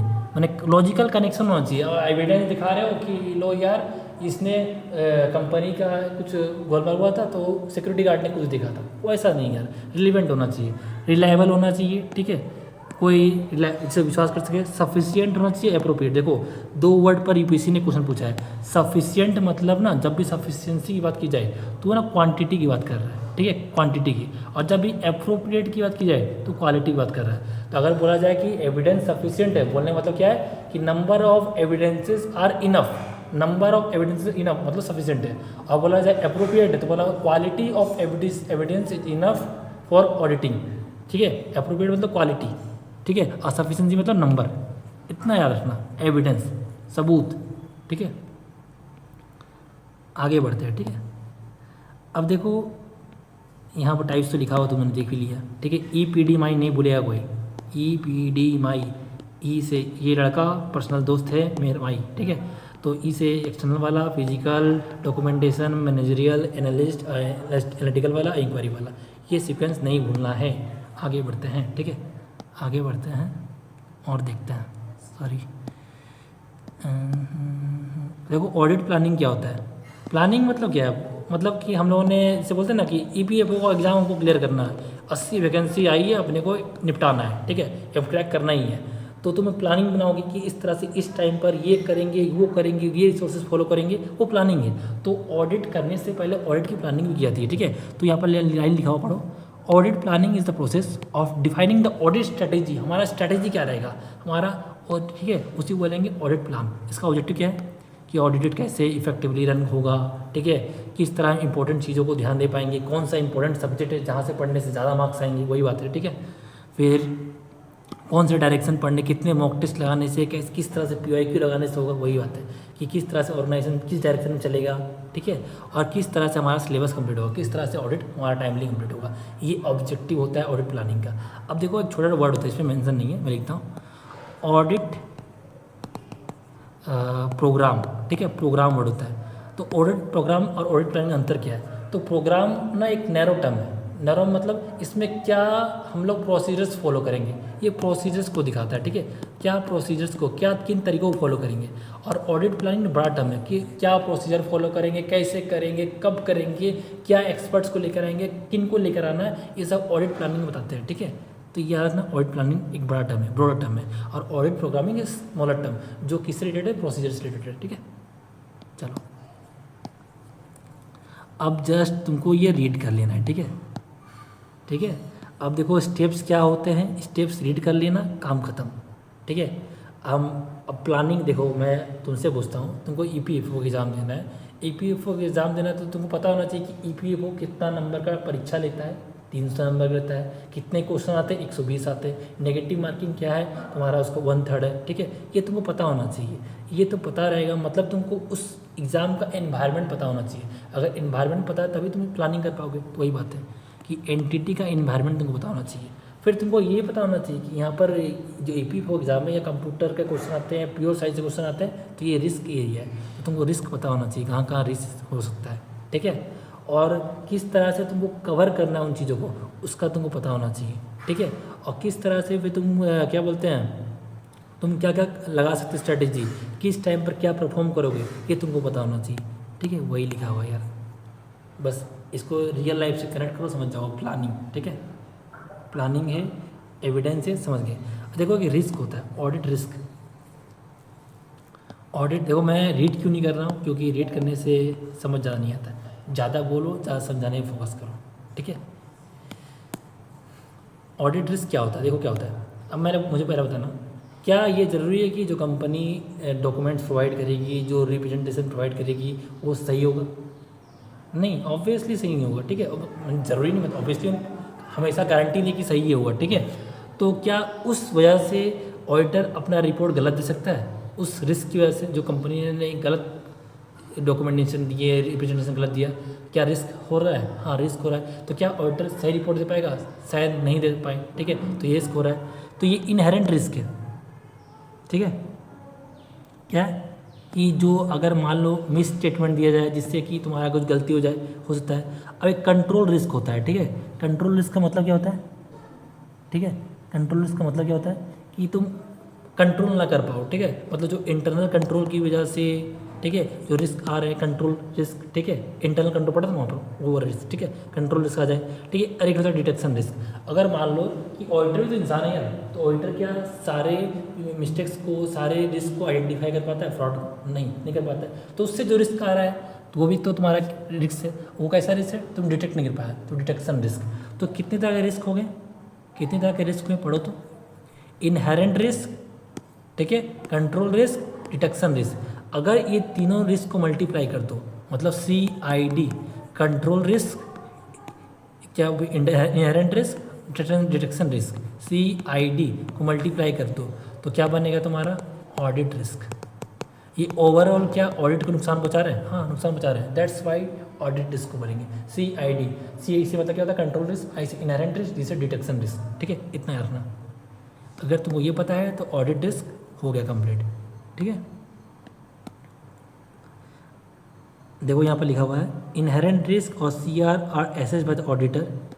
और देखो इनहेरेंट रिस्क और CR रिस्क के लिए ये कौन जिम्मेदार है? कंपनी का मैनेजमेंट, ठीक है। और डिटेक्शन रिस्क के लिए जिम्मेदार कौन है? ऑडिटर, क्योंकि ये डिटेक्ट नहीं कर पाया ना ऑडिटर। ह्यूमन है, इंसान है यार, तो गलती हो ही सकती है, ठीक है। तो इसको इनहेरेंट रिस्क और कंट्रोल रिस्क को असेस करने का काम कौन करता है? ऑडिटर करता है, ठीक। असेस मतलब डिटरमाइन करने का काम कौन करता है? ऑडिटर करता है। और डिटेक्शन रिस्क किसकी वजह से आता है? वो ऑडिटर है। DR क्या है? DR डिटरमाइंड बाय ऑडिटर, ठीक है। फिर क्या लिखा है? Lower the DR lower the audit risk. अगर डिटेक्शन रिस्क कम है, अगर ऑडिटर सभी रिस्क को आराम से, सभी फ्रॉड को आराम से फाइंड आउट कर पाए, क्या हमारा ऑडिट रिस्क कमेगा? ऑब्वियसली कमेगा। अगर हमको फ्रॉड आगे मालूम पड़ जाए, फ्रॉड दिख जाए, तो ऑडिट रिस्क तो कमेगा ही, ठीक है। बस इतना याद रखना, ठीक है, इतना याद रखना। आगे बढ़ते हैं, ठीक है। अब देखो एक चीज़ बता दूँ यहाँ पर, ये रिमूवल ऑफ ऑडिटर्स, ठीक है, और डिस्क्वालिफिकेशन ऑफ ऑडिटर्स अपन लोगों ने पहले ही पढ़ लिया है, ठीक है, पहले ही पढ़ लिया है, ठीक है। बस तुम रीड कर लेना जो पढ़ा था ऊपर, ठीक है।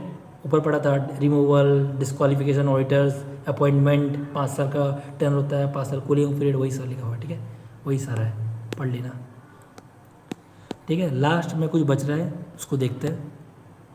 देखो ये कारो रिपोर्ट है।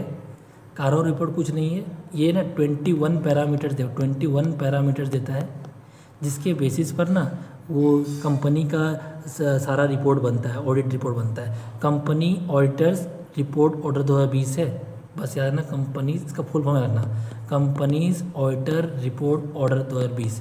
कंपनीज ऑडिटर रिपोर्ट ऑर्डर 2020 किस तरह से बनेगा, कितना दिखाना है, फ्रॉड क्या है, कौन सा क्या है, मैटर्स इन्वॉल्व करना है 21 पैरामीटर से, उसके लिए ये ऑर्डर आया था कारो रिपोर्ट 2020, ठीक है। ये काम का नहीं है। बाकी तुमने सारा पूरा ऑडिटिंग कंप्लीट कर लिया विदिन 1 घंटा, अभी कितना 38 मिनट मान लो, 1 घंटा 38 मिनट में पूरा ऑडिटिंग निपटा लिया A to Z, एक भी बिना डाउट के, ठीक है, बिना डाउट के। अगर डाउट आता है तो फिर थोड़ा सा ये जो कंटेंट रीड करना अपने आप क्लियर हो जाएगा, ठीक है। बाकी तुमको उसका MCQ प्रैक्टिस करना है, 300 MCQ से प्रैक्टिस कर लेना है, ख़त्म, ठीक है।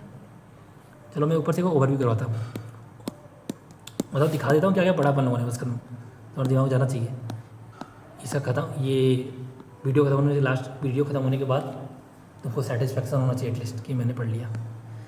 तो देखो ऑडिटिंग के डेफिनेशन देखा था, ऑब्जेक्टिव, लिमिटेशन, ऑडिटिंग के टाइप्स देख लिए थे, ठीक है।